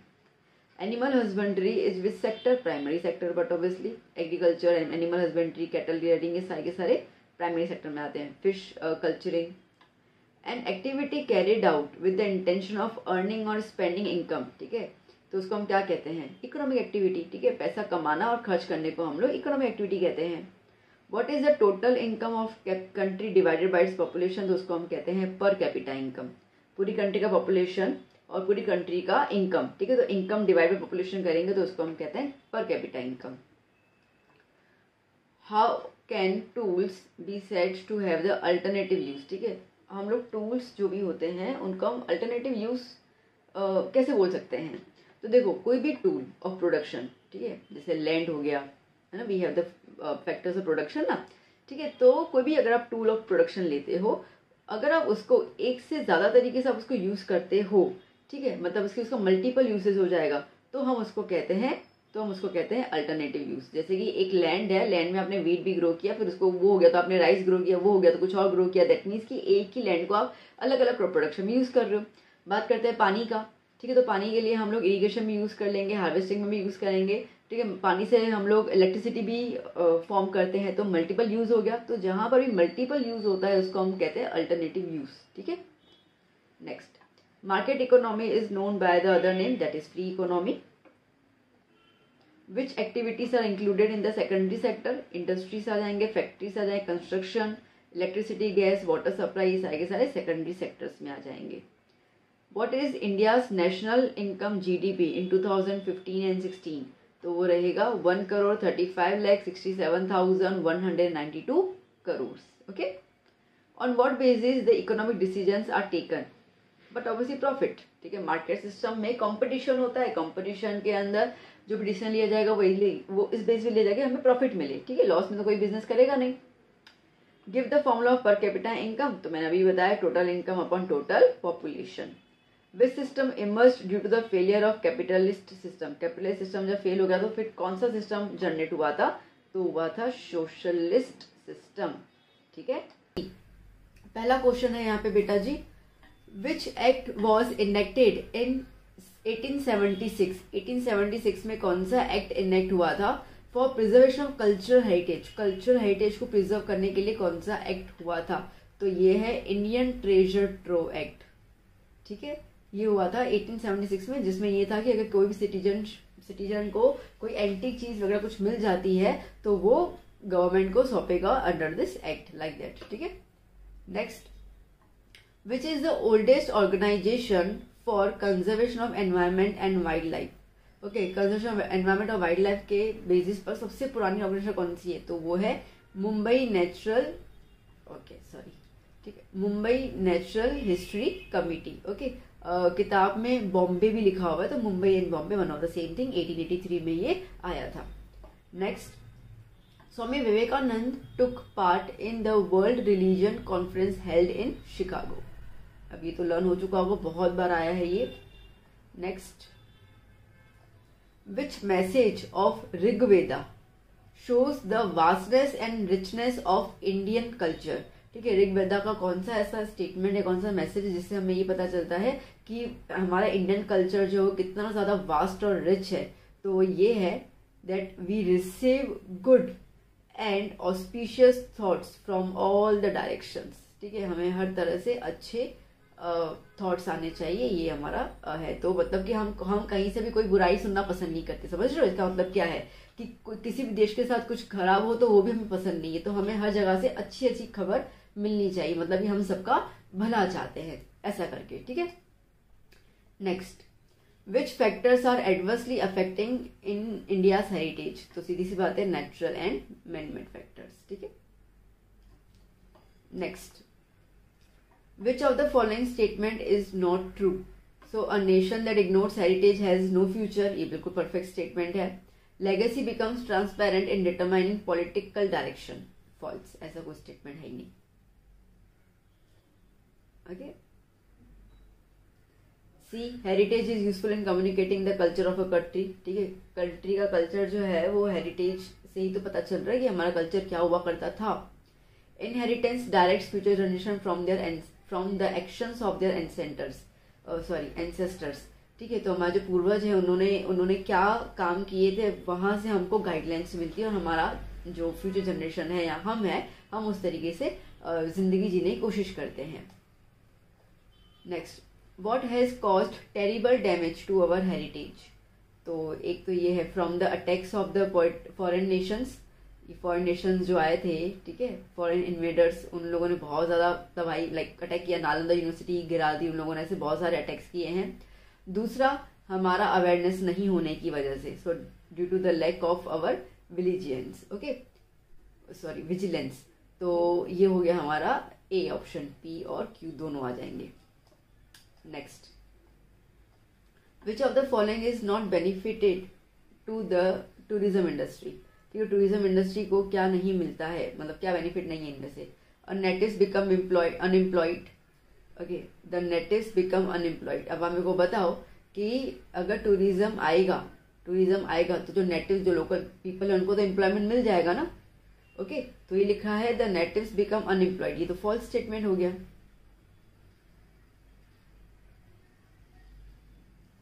अगर यहाँ पे लिखा होता द नेटिव्स बिकम एम्प्लॉयड तो सही होता, ठीक है। चलिए next, to whom has the central government entrusted the responsibility of maintaining important monuments। ठीक है, किसको सेंट्रल गवर्नमेंट ने रिस्पॉन्सिबिलिटी दी है कि भाई मॉन्यूमेंट्स की आपको मेंटेनेंस पे पूरा का पूरा ध्यान रखना है, और वो है डिपार्टमेंट ऑफ आर्कियोलॉजी, ठीक है। चलिए next, national museum new Delhi में है, तो इंडियन म्यूजियम कहाँ पे होगा। इंडियन म्यूजियम है कोलकाता में, ठीक है, टेबल बनी हुई है आपकी किताब के अंदर। महावीर जैन वर्शिप सेंटर गांधीनगर में है, तो श्री हेमचंद्र आचार्य लाइब्रेरी है ना ये पाटन में, ठीक है। Next, Rani no Hajiro is associated with which place, but obviously Ahmedabad. Next, how is the heritage of our country is rich and varied, ठीक है। Next, what have been established in different parts of the country regarding wildlife laws। ठीक है, तो wild life के हिसाब से क्या क्या बनाया गया है पूरी कंट्री के अंदर, तो but obviously wild life protection के अंडर सेंचुरीज और नेशनल पार्क जो है वो बनाए गए हैं। Next 15 question, which of the following law does not deal with the preservation of the culture heritage. Culture heritage के साथ प्रिजर्वेशन नहीं करता, कौन सा लॉ है। देखो, वाइल्ड लाइफ एक्ट प्रिजर्वेशन में आ जाएगा, कल्चर हेरिटेज में तो एनिमल्स आते हैं ना हमारे। प्रिजर्वेशन ऑफ एशियन मॉन्यूमेंट्स वो भी आ जाएगा, okay. Indian treasure trove antique चीजों के बारे में है, तो ये कौन सा है, artefact act 1972।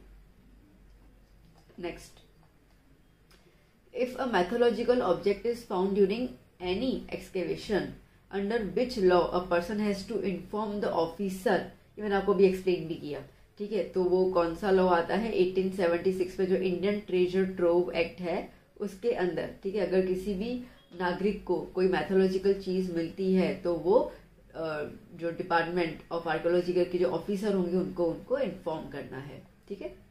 Next, which is not considered while repairing buildings, तो चेंज इन कलर। देखो, ओरिजिनल फॉर्म होना चाहिए, शेप साइज होना चाहिए, नो डाउट ऑथेंटिसिटी तो जैसा था उतना मेंटेन करना है, कलर ओके, ये थोड़ा चेंज हो सकता है, उसमें कुछ कंसिडरेशन नहीं करना है। Now, who prepares the list of world heritage sites globally, UNESCO, okay. Next, Taj Mahal was fading due to the air pollution from which refinery. Mathura oil refinery, यहाँ पे उन्होंने से मथुरा रिफाइनरी दिया हुआ है, ठीक है, वैसे Mathura oil refinery. Next, which of the following statement is not true, ठीक है, कौन सा स्टेटमेंट सही नहीं है। India has realise the spirit of the Vasudev Kutumbakam, ये तो हमारा है ही, अभी भी G20 समिट हुआ था तो यही तो चीज कर रहे हैं हम लोग। I am proud to say that religion, Swami Vivekananda ji का ये स्टेटमेंट है, वो भी सही है। The Dutch and British were also welcome by the people, ठीक है, उनको हमारे इंडिया के लोगों ने वेलकम किया था, yes. Astrologers of Indian nation emphasise on the economic unity, astrologers कभी इकोनॉमिक यूनिटी के बारे में बात नहीं करते, ठीक है, तो ये वाला स्टेटमेंट जो है वो सही नहीं है। Next, what was the reason why the white संगमरमर marble of the Taj Mahal was fading and yellowing, because of the air pollution, ठीक है। Next, which is the main source of surface water, surface water के लिए main source है river, okay okay. Next, match the following multipurpose projects, okay. देखो, बाखरा नागल जो है वो रहेगा पंजाब में, सो ए का बी। नर्मदा वैली मुझे याद है गुजरात, नागार्जुन जो है वो है आंध्र प्रदेश, तो Kosi Bihar.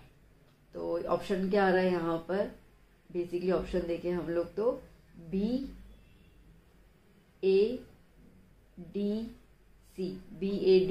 BADC B option देख लो। ठीक है, चलिए next. Which of the following statement is not true? Okay, irrigation through wells and tubewells is more prevalent in India, ज्यादा रहता है कैनाल्स के कंपेरिजन में। Rivers originating in the Himalayas are called the seasonal rivers, नहीं ये गलत है, उसको हम कहते हैं पेरिनियल रिवर्स, मतलब कि एवरग्रीन। कभी वो नदियां जो हिमालय से आती है वो कभी नहीं सूखती हैं, ठीक है, सदाबहार रहती है, तो that are the perennial rivers, तो ये वाला ऑप्शन गलत है। Next, okay, arrange the following multipurpose projects on based on location from north to south, north to south में जाना है। ओके, नॉर्थ टू साउथ के हिसाब से क्या हो जाएगा? ओके, तो डी ऑप्शन क्लियर हो गया। देखो साउथ में नागार्जुन सागर है, तो वो मुझे यहाँ पे दिख गया, ठीक है, और नॉर्थ में पंजाब में बाखरा नागल, ये दिख गया, तो साफ साफ पता चल गया ये वाला ऑप्शन है।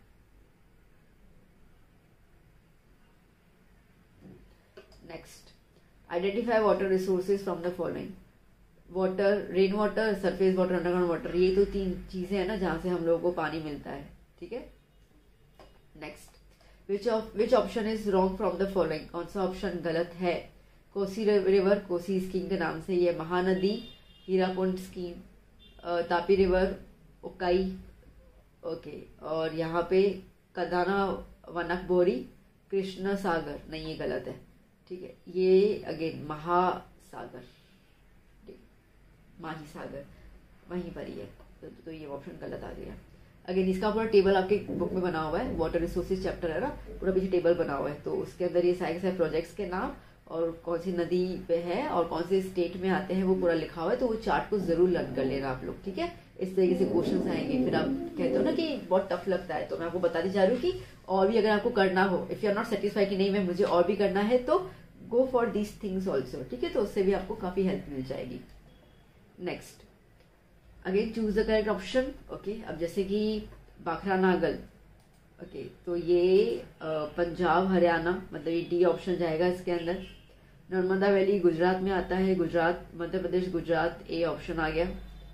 आंध्र प्रदेश में आता है ना, ठीक है, वो आंध्र प्रदेश में, तो सी ऑप्शन यहाँ पे आया। ओके, तो ये हमारे पास रहेगा, हाँ फिर तो ई हो गया ना, तुंगभद्रा तेलंगाना में, तो DAEC,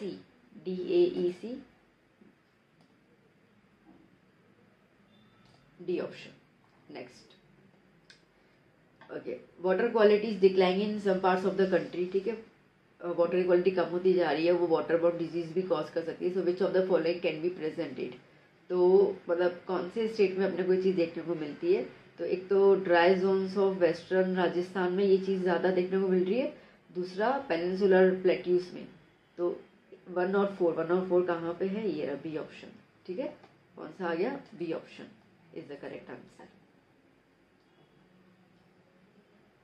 okay, next, a resource is such that associated with the ecosystem and living organism, so which one could it be?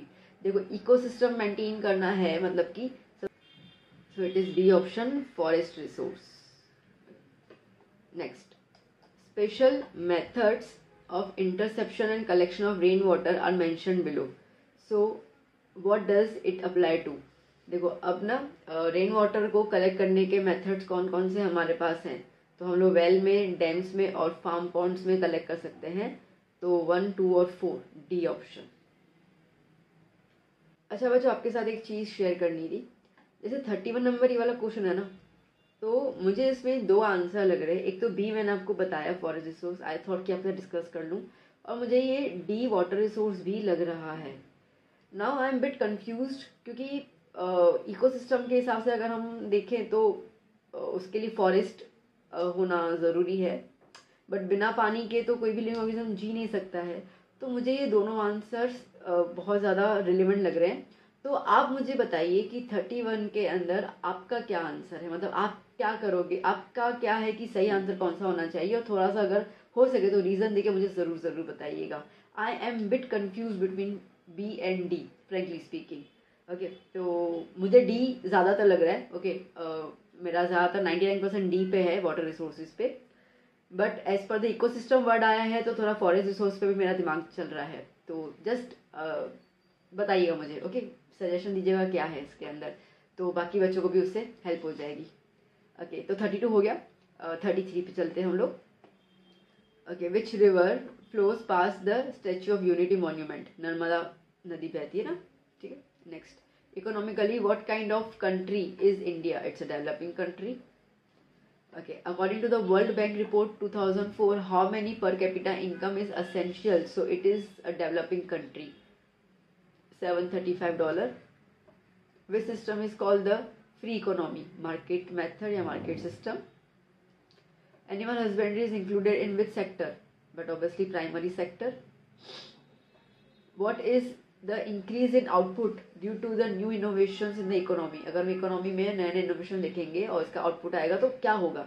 तो बट ऑब्वियसली इकोनॉमिक डेवलपमेंट होगा, ठीक है। Next, increase in national income of which countries is called the economic growth?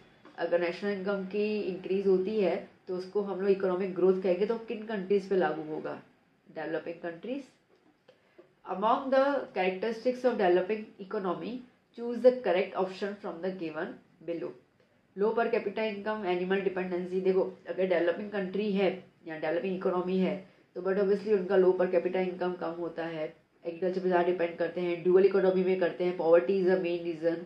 तो ये option A जो है ये characteristics है एक डेवलपिंग कंट्री की।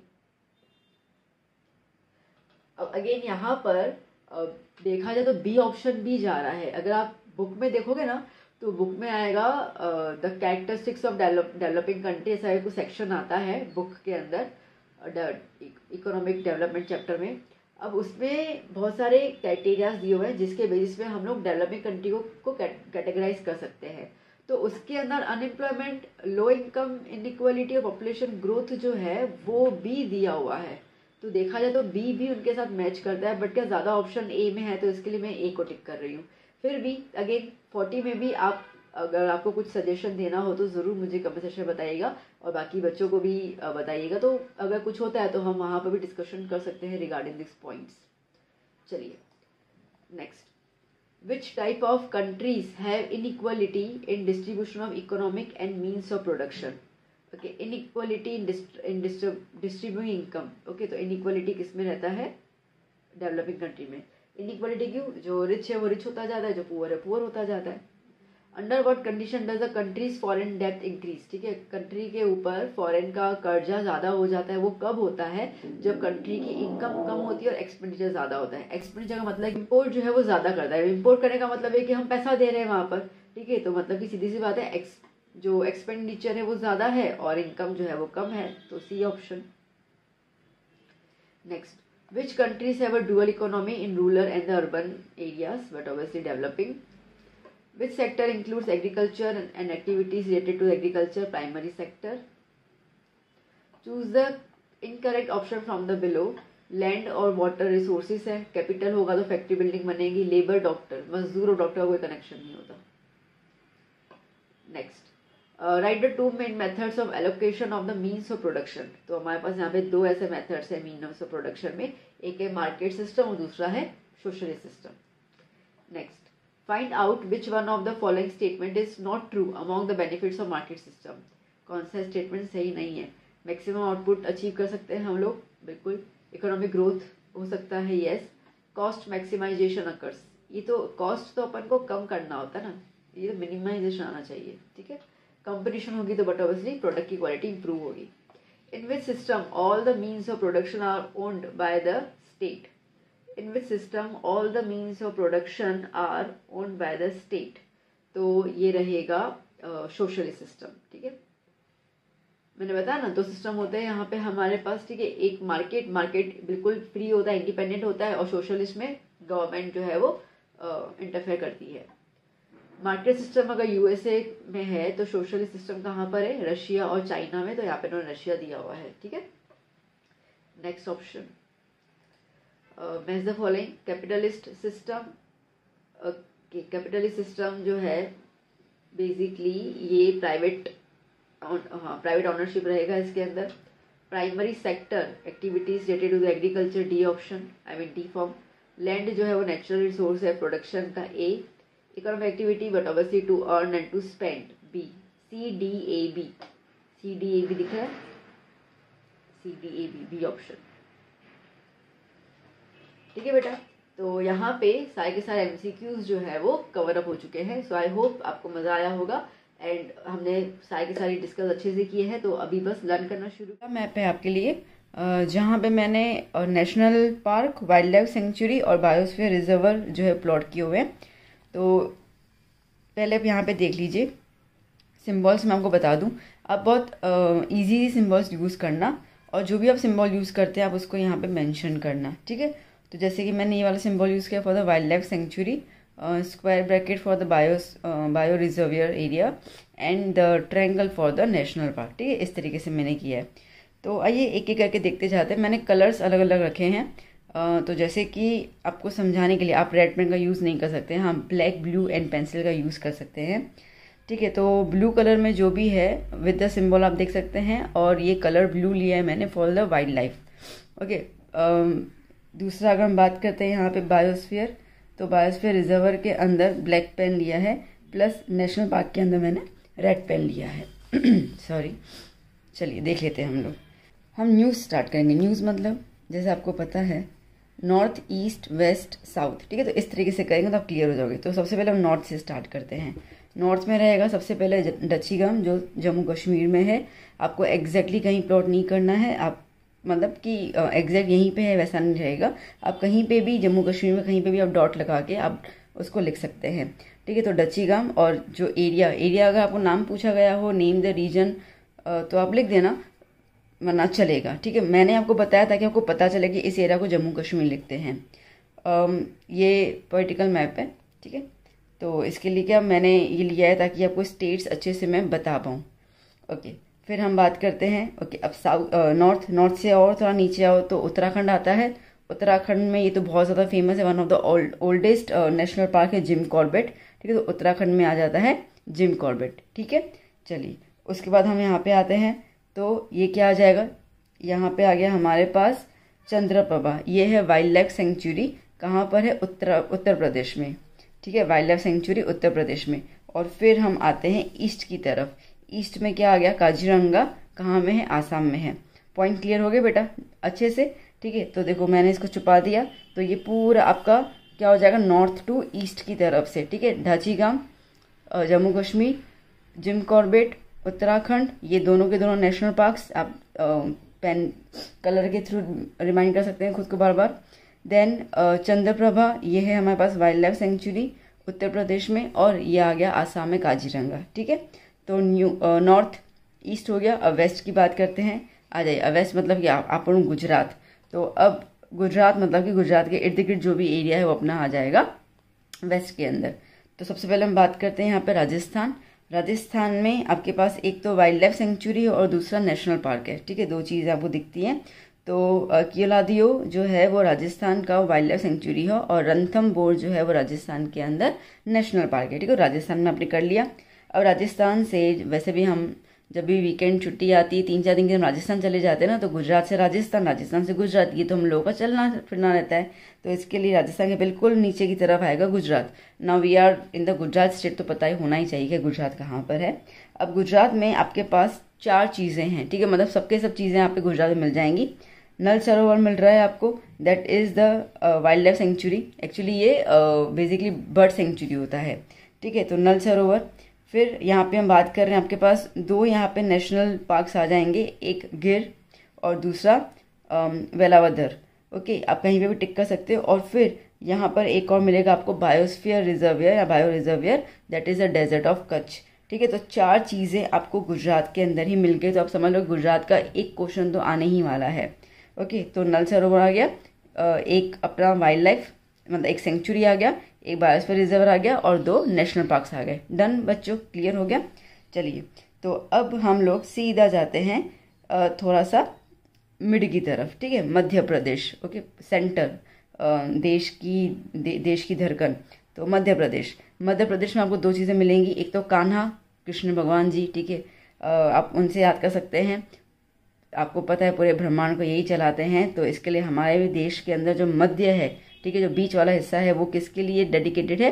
कान्हा। तो कान्हा नेशनल पार्क, और दूसरा यहाँ पे बायोस्फीयर आ जाएगा क्या? पंचमहरी। क्लियर हुआ ये इतना? ठीक है, डन। अब आ जाए हम लोग यहाँ पे नीचे की तरफ, साउथ की तरफ आना शुरू करते हैं। तो साउथ में हम आ रहे हैं, तो ये पूरा पोर्शन, अच्छा ईस्ट में ये रह गया हमारे पास वेस्ट बंगाल का, ठीक है। तो वेस्ट बंगाल में हमारे पास आएगा सुंदरबन जो आपके पास दिया हुआ है बायोस्फीयर रिजर्वर, ठीक है। अब नीचे की तरफ आते हैं, ये आएगा आपके पास वाइल्ड लाइफ सेंचुरी, ओके, इत्तुरनगरम, ये रहेगा तेलंगाना में। फिर नीचे की तरफ आता है बंदीपुर कर्नाटका में, ओके, और फिर आता है Pariyar wild life sanctuary Kerala में। ये सारे इंपॉर्टेंट हैं, ठीक है। एक बार जल्दी से क्विक रिकैप दोबारा कर दें इसका, तो चलो फटाफट से देख लेते हैं। पहले शुरू करेंगे हम लोग नॉर्थ से, ठीक है, नॉर्थ टू ईस्ट की तरफ जा रहे हैं हम लोग। So Dachigam national park Jammu Kashmir, Corbett Uttarakhand, okay, Chandraprabha Uttar Pradesh, Kajiranga Assam, और वहीं पर ही सुंदरबन वेस्ट बंगाल, ठीक है, डन। अब आते हैं हम लोग, ये हो गया। अब हम आते हैं वेस्ट से साउथ की तरफ। तो वेस्ट में सबसे पहले आते हैं हम राजस्थान में केवलादेव और रणथंभौर। गुजरात में 4 चीज़ें मिल जा रही हैं हमको, नल सरोवर, गिर, वेलावदर और डिस्ट्रिक्ट डेजर्ट ऑफ कच्छ, ठीक है। फिर उसके बिल्कुल मध्य में आता है कान्हा नेशनल पार्क और पंचमहरी। नीचे की तरफ आओ तो सबसे पहले आप जब साउथ की तरफ आओगे तो आपकी मुलाकात होगी तेलंगाना में, इनके साथ ये रहेगा हमारे पास वाइल्ड सेंचुरी इत्तुरनगरम, फिर बंदीपुर कर्नाटका, एंड लास्ट में आता है Kerala, that is Pariyar wild life sanctuary, ठीक है ना बच्चा, क्लियर हो गया। ओके, अब पूरा इंडिया अगर हम छोड़ देते हैं, बाहर कहीं पे है, तो एक रहेगा आपका यहाँ पे बायोस्फीयर रिजर्वर, जो ग्रेट निकोबार के नाम से जाना जाता है, जो अंडमान निकोबार में है। तो ये जो पूरी आप लाइन देख रहे हो ना, ये वाले, इसको हम कहते हैं अंडमान निकोबार, ठीक है। ये रेयरेस्ट है, ज़्यादा आएगा नहीं, बट ठीक है, मुझे लगा बताने से मैंने आपको बता दिया, ठीक है बेटा, हो गया रिवीजन इसका। चलिए अब चलते हैं नेक्स्ट ना। अब यहाँ पे मैंने जो भी हमारे पास क्रॉप्स वगैरह हैं, बिवरेजेस हैं, कैश क्रॉप्स है, वो सारे मैंने यहाँ पर ले लिए हैं, ठीक है। तो अगेन यहाँ पर भी हम शुरू करते हैं, ऊपर से लेकर नीचे की तरफ आ लेते हैं हम लोग, ठीक है। तो सबसे पहले अगर हम बात करते हैं वीट, तो वीट तो पंजाब लर्न कर ही लो, अब आपने आंसर से भी लर्न किया होगा कि Punjab is known as a wheat bowl of India. तो इसके लिए मैंने यहाँ पे कटोरी जैसा ही बनाया है। अगेन साइन आप इजीली जो भी आप रिफर करते हैं, ठीक है, वो आप कर सकते हैं। यहाँ पे पहले आप यूं डिज़ाइन मतलब साइन बनाएंगे, सिंबल बनाएंगे, उसके साथ आप जिसके बारे में बता रहे हैं वो लिख देंगे, और कौन से स्टेट में है अगर वो लिखते हो तो ठीक है, ईजी हो जाता है चेकर के लिए। बाकी ऐसा कुछ कंपल्शन नहीं होता है कि आप स्टेट्स के नाम लिखो अनटिल एंड अनलेस पूछा नहीं गया हो, ठीक है। बट यहाँ पे अगर हम लोगों को ये सारे बिवरेजेस बताने हैं या ये सारे क्रॉप्स बताने हैं, तो हमें बताना पड़ेगा कौन से स्टेट में है। तो यहाँ वाले मत लिखो, बट यहाँ पे आपको स्टेट मेंशन करोगे तो बेटर रहेगा, ठीक है। तो पंजाब का हो गया। फिर हम बात करते हैं, तो कि इस तरफ से आ जाते हैं, यूँ घूम लेते हैं हम लोग, ठीक है। तो पंजाब आ गया, पंजाब से फिर बिल्कुल टच अपने पास राजस्थान में मिलेट तो गुजरात में भी आता है, बट मैंने एक बताया है ताकि आपको बस एक ही लर्न करवाऊँ मैं। मिलेट सबसे ज़्यादा राजस्थान में खाया जाता है, ठीक है, क्योंकि राजस्थान में बारिश इतनी गिरती नहीं, और मिलेट जो है उसको प्रोड्यूस करने के लिए इतनी ज़्यादा पानी की ज़रूरत नहीं होती है, इसके लिए वहाँ उगता बहुत अच्छे से, और उसके लिए वहाँ पे खाया भी बहुत ज़्यादा जाता है, ठीक है। फिर हम बात करते हैं इसकी गुजरात की, ठीक है। तो राजस्थान से बिल्कुल टच है गुजरात, ओके। गुजरात में आएगा ग्राउंडनट, सिंग तेल सबसे ज़्यादा हम यूज़ करते हैं अपने घर पे, आप देखो सिंग तेल ही होगा। और दूसरा टोबैको, अब टोबैको तो बहुत आम ही है, ठीक है, इतनी जहाँ पे भी ज़्यादा पिचकारियाँ तो लगी होती है, तो पिचकारियों से पता चल जाता है कि इतना ज़्यादा लोग उसको कंज्यूम कर रहे हैं, तो दैट मीन्स कि गुजरात इज़ द सेंटर, ठीक है, मतलब वो उसका प्रोडक्शन सेंटर है। तो ग्राउंडनट आ गया, टोबैको आ गया, ओके। फिर हम बात करते हैं यहाँ पर दूसरा कॉटन देखो, कॉटन अहमदाबाद में भी रहेगा और महाराष्ट्र में भी रहेगा, पर मैंने गुजरात में ऑलरेडी दो चीज़ें बता दी, इसके लिए मैंने फिर महाराष्ट्र में कॉटन ले लिया। वैसे आपको पता है कॉटन पॉलिश कहा जाता है इंडस्ट्री जो है लाइक महाराष्ट्र को ना, कॉटन पॉलिश ऑफ इंडिया, तो इसके लिए कॉटन मैंने महाराष्ट्र में ले लिया। ओके, फिर नीचे की तरफ आ जाओ। कॉफ़ी कुर्ग चैप्टर लर्न है ना, कुर्ग लर्न है ना चैप्टर इंग्लिश का, पहला एग्जाम हुआ था आपका। तो कुर्ग कहाँ पर है? कर्नाटका में है। तो क्या किसके लिए फेमस है? कॉफ़ी के लिए फेमस है। बस ये तो आपको लर्न हो ही जाना चाहिए। रबर जो है वो केरला में काफ़ी ज़्यादा मिलता है, क्योंकि वो केरला लाइक हमें पता है वो हरियाली है, ठीक है। और रबर में मिलता है ट्रीज में से, तो वहाँ पे ट्रीज का प्रोडक्शन बहुत अच्छा खासा, जंगल वगैरह है, तो इसके लिए केरला से हमें क्या मिलता है? रबर मिलता है। ये क्लियर हो गया इतना पोर्शन। चलिए फिर पैडी। अब हमेशा याद करना बेटा, अगर मैं इसको यूँ डायगनली डिवाइड करूँ, ठीक है, ऐसे करके अगर मैंने यूँ डायगनली डिवाइड करूँ मैं इसको मैप को, तो डायगनली में डिवाइड करूँ तो हमेशा ऊपर की तरफ व्हीट आता है, नीचे की तरफ इस तरह हमेशा पैडी आता है, राइस आता है, ठीक है, और इस तरफ हमेशा व्हीट आता है, याद करना। तो जैसे हमने व्हीट पंजाब में लिख दिया, तो अब इस तरफ हम लोग राइस लिखेंगे। तो राइस में वैसे तो दो स्टेट बहुत ज़्यादा फेमस है, एक तो वेस्ट बंगाल, ठीक है, सबको पता ही होगा। बंगाली लोग जो है उनका जो स्टेपल फूड है वो चावल और फिश रहती है, ठीक है, तो इसके लिए आप वो भी लिख सकते हैं। और एल्स तमिलनाडु भी पैडी के लिए बहुत फेमस है, क्योंकि वहाँ पे पानी स्टोर होता है ना, और पैडी के लिए तो लॉक्ड वाटर चाहिए होता है, ठीक है। तो इसके लिए तमिलनाडु, क्योंकि तमिलनाडु में 2 बार बारिश आती है, एक जब मानसून आता है तभी भी आती है और एक जब मानसून जाता है तभी भी आती है बारिश, तो इसके लिए वहाँ पे चावल के खेत बहुत अच्छे से ग्रो हो जाते हैं, ठीक है, ये क्लियर हो गया। फिर सीधा आते हैं हम यहाँ पे जूट तो एकमात्र, देखो जूट प्रोडक्शन बोले वेस्ट बंगाल, ठीक है, जूट की इंडस्ट्री बोले वेस्ट बंगाल, जूट को वेस्ट बंगाल के साथ कनेक्टेड कर ही लो। और फिर आती है सुबह की गरम गरम गरम चाय, दैट इज आसाम टी, ठीक है, ये तो बहुत पता है, लाइक आसाम की चाय तो वर्ल्ड फेमस है, ठीक है बेटा। तो ये सारे के सारे पॉइंट्स आ गए इसके अंदर। फिर से एक बार फटाफट से रिकॉल कर लें, रिपीट कर ले, ठीक है, चलो फटाफट से कर लेते हैं हम लोग फिर से रिपीट। तो क्या हो गया यहाँ पर? पंजाब से शुरू करते हैं, ठीक है, व्हीट पंजाब, फिर टचो टच राजस्थान में आपको मिलेगा मिलेट, फिर टचो टच गुजरात, जहाँ पे 2 चीज़ें आएंगी, सिंगतेल और टोबैको, ठीक है। फिर आएगा टचो टच महाराष्ट्र, मतलब कॉटन के लिए। फिर टचो टच आ रहा है कर्नाटक, कॉफ़ी कुर्ग के लिए।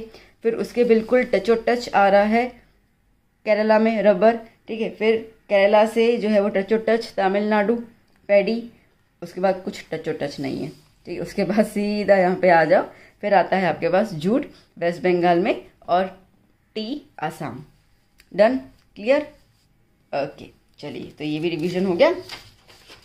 नाउ अब बात करते हैं हम लोग इंडस्ट्रीज़ के बारे में, ठीक है। क्या बात कर रहे हैं हम लोग? इंडस्ट्रीज़ के बारे में। सो इंडस्ट्रीज़ का हम देखें यहाँ पर माफ़ करना, अगेन यहाँ से शुरू करते हैं हम लोग, ठीक है। तो पंजाब लुधियाना, अगर आपको स्पेसिफाई करना हो या वो बोले कि लुधियाना पंजाब में ही है, ठीक है। तो वुलन, अब ठंड कहाँ पड़ती है? ज़्यादा पंजाब में पड़ती है ना, तो इसके लिए वुलन टेक्सटाइल इंडस्ट्री आपको कहाँ मिलेगी? पंजाब में ही मिलेगी। फिर राजस्थान में से कोई खास इंडस्ट्री है नहीं, क्योंकि इंडस्ट्रीज़ के लिए पानी चाहिए होता है। राजस्थान वी नो कि इसमें पानी की समस्या रहती है, तो इसके लिए राजस्थान में इंडस्ट्री नहीं है। फिर हम बात करते हैं गुजरात में अगेन 2 आप इंडस्ट्रीज ले सकते हैं, कॉटन इंडस्ट्री और chemical industry, chemical fertiliser industry, okay. Chemical fertiliser Gujarat में बहुत ज़्यादा अच्छे से होता है ग्रो, आई मीन इंडस्ट्री बहुत अच्छी है उसकी, ठीक है। अब मैं आपका ध्यान एक तरफ खींचना चाहूँगी, देखो यहाँ पे नीचे मैंने कॉटन टेक्सटाइल में 2-3 नाम ज्वाइन कर लिए हैं। कॉटन टेक्सटाइल इंडस्ट्री, तो इसके अंदर आप गुजरात लिखोगे, ठीक है। Denim city of India Gujarat या Ahmedabad, okay. Manchester of east Ahmedabad. तो अगर आपसे ऐसा पूछा जाता है, okay, give the name of the Manchester of east, तो अहमदाबाद याद करना, ठीक है। डेनिम सिटी ऑफ, अब डेनिम सिटी तो वो अहमदाबाद की ही है, ठीक है, उसे अहमदाबाद। और कॉटन टेक्सटाइल इंडस्ट्री तो फिर अपने पास आएगा गुजरात और अहमदाबाद, ठीक है। तो ये पॉइंट्स क्लियर हो गई। तो कुछ भी पूछे तो आपको उसके अंदर वही लिखना है। और यहाँ पे एक और चीज़ देख लो, कॉटन की एक और चीज़, ठीक है। कॉटन पॉलिश ऑफ इंडिया किसको बोलते हैं हम लोग? महाराष्ट्र को।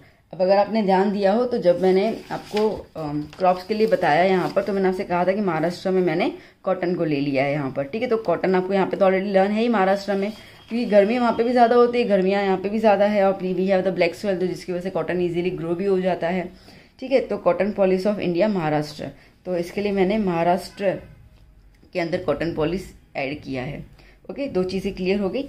चलिए अच्छा, मुंबई में क्या है, तो देखो मुंबई में पोर्ट है ना, पता है ना पोर्ट है। ओके, तो इसके लिए शिप बिल्डिंग इंडस्ट्री भी वहीं पर है। तो याद करना, Mumbai is based on the ship building industry. चीज़ों कनेक्ट करोगे तो इजीली याद होगा, ठीक है। इससे रटाफिकेशन करोगे तो भूल भी सकते हो।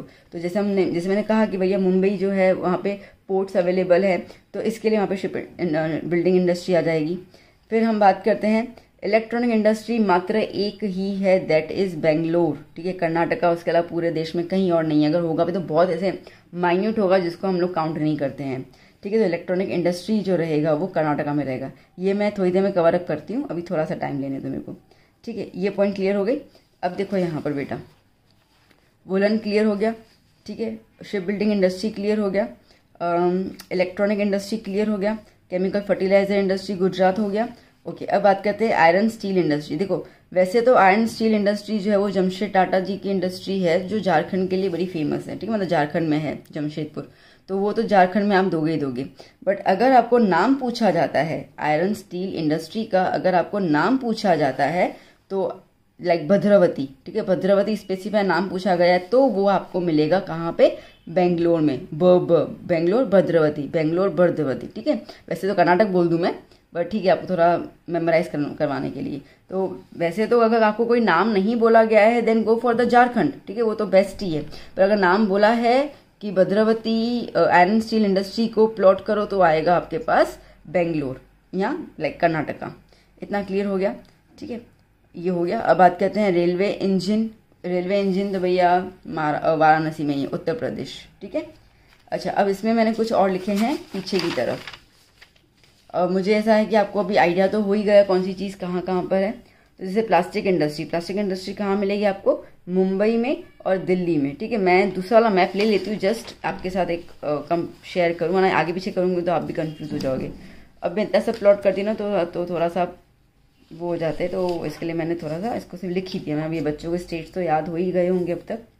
तो plastic industry Mumbai and Delhi, आपको पता है, ठीक है। गुजरात के बिल्कुल टचो टच रहेगा, महाराष्ट्र मुंबई, तो यहाँ पे भी कर सकते हो। दिल्ली कहाँ होता है भैया, तो देखो दिल्ली एग्जैक्टली यहाँ पे हरियाणा है ना, ये पंजाब हुआ, ये हरियाणा हुआ, और हरियाणा के ये बस छोटा सा, ये रहा, ये बस छोटा सा पोर्शन जो है ये दिल्ली होता है, ठीक है। तो आप इसको यहाँ पे दिल्ली भी मार्क कर सकते हो, किसके लिए, प्लास्टिक इंडस्ट्री के लिए, ठीक है। फिर बात करते हैं cement industry, Gujarat, one and only one Gujarat, और कोई भी नहीं, ठीक है। Synthetic textile industry, one and only one Gujarat, और कोई भी नहीं।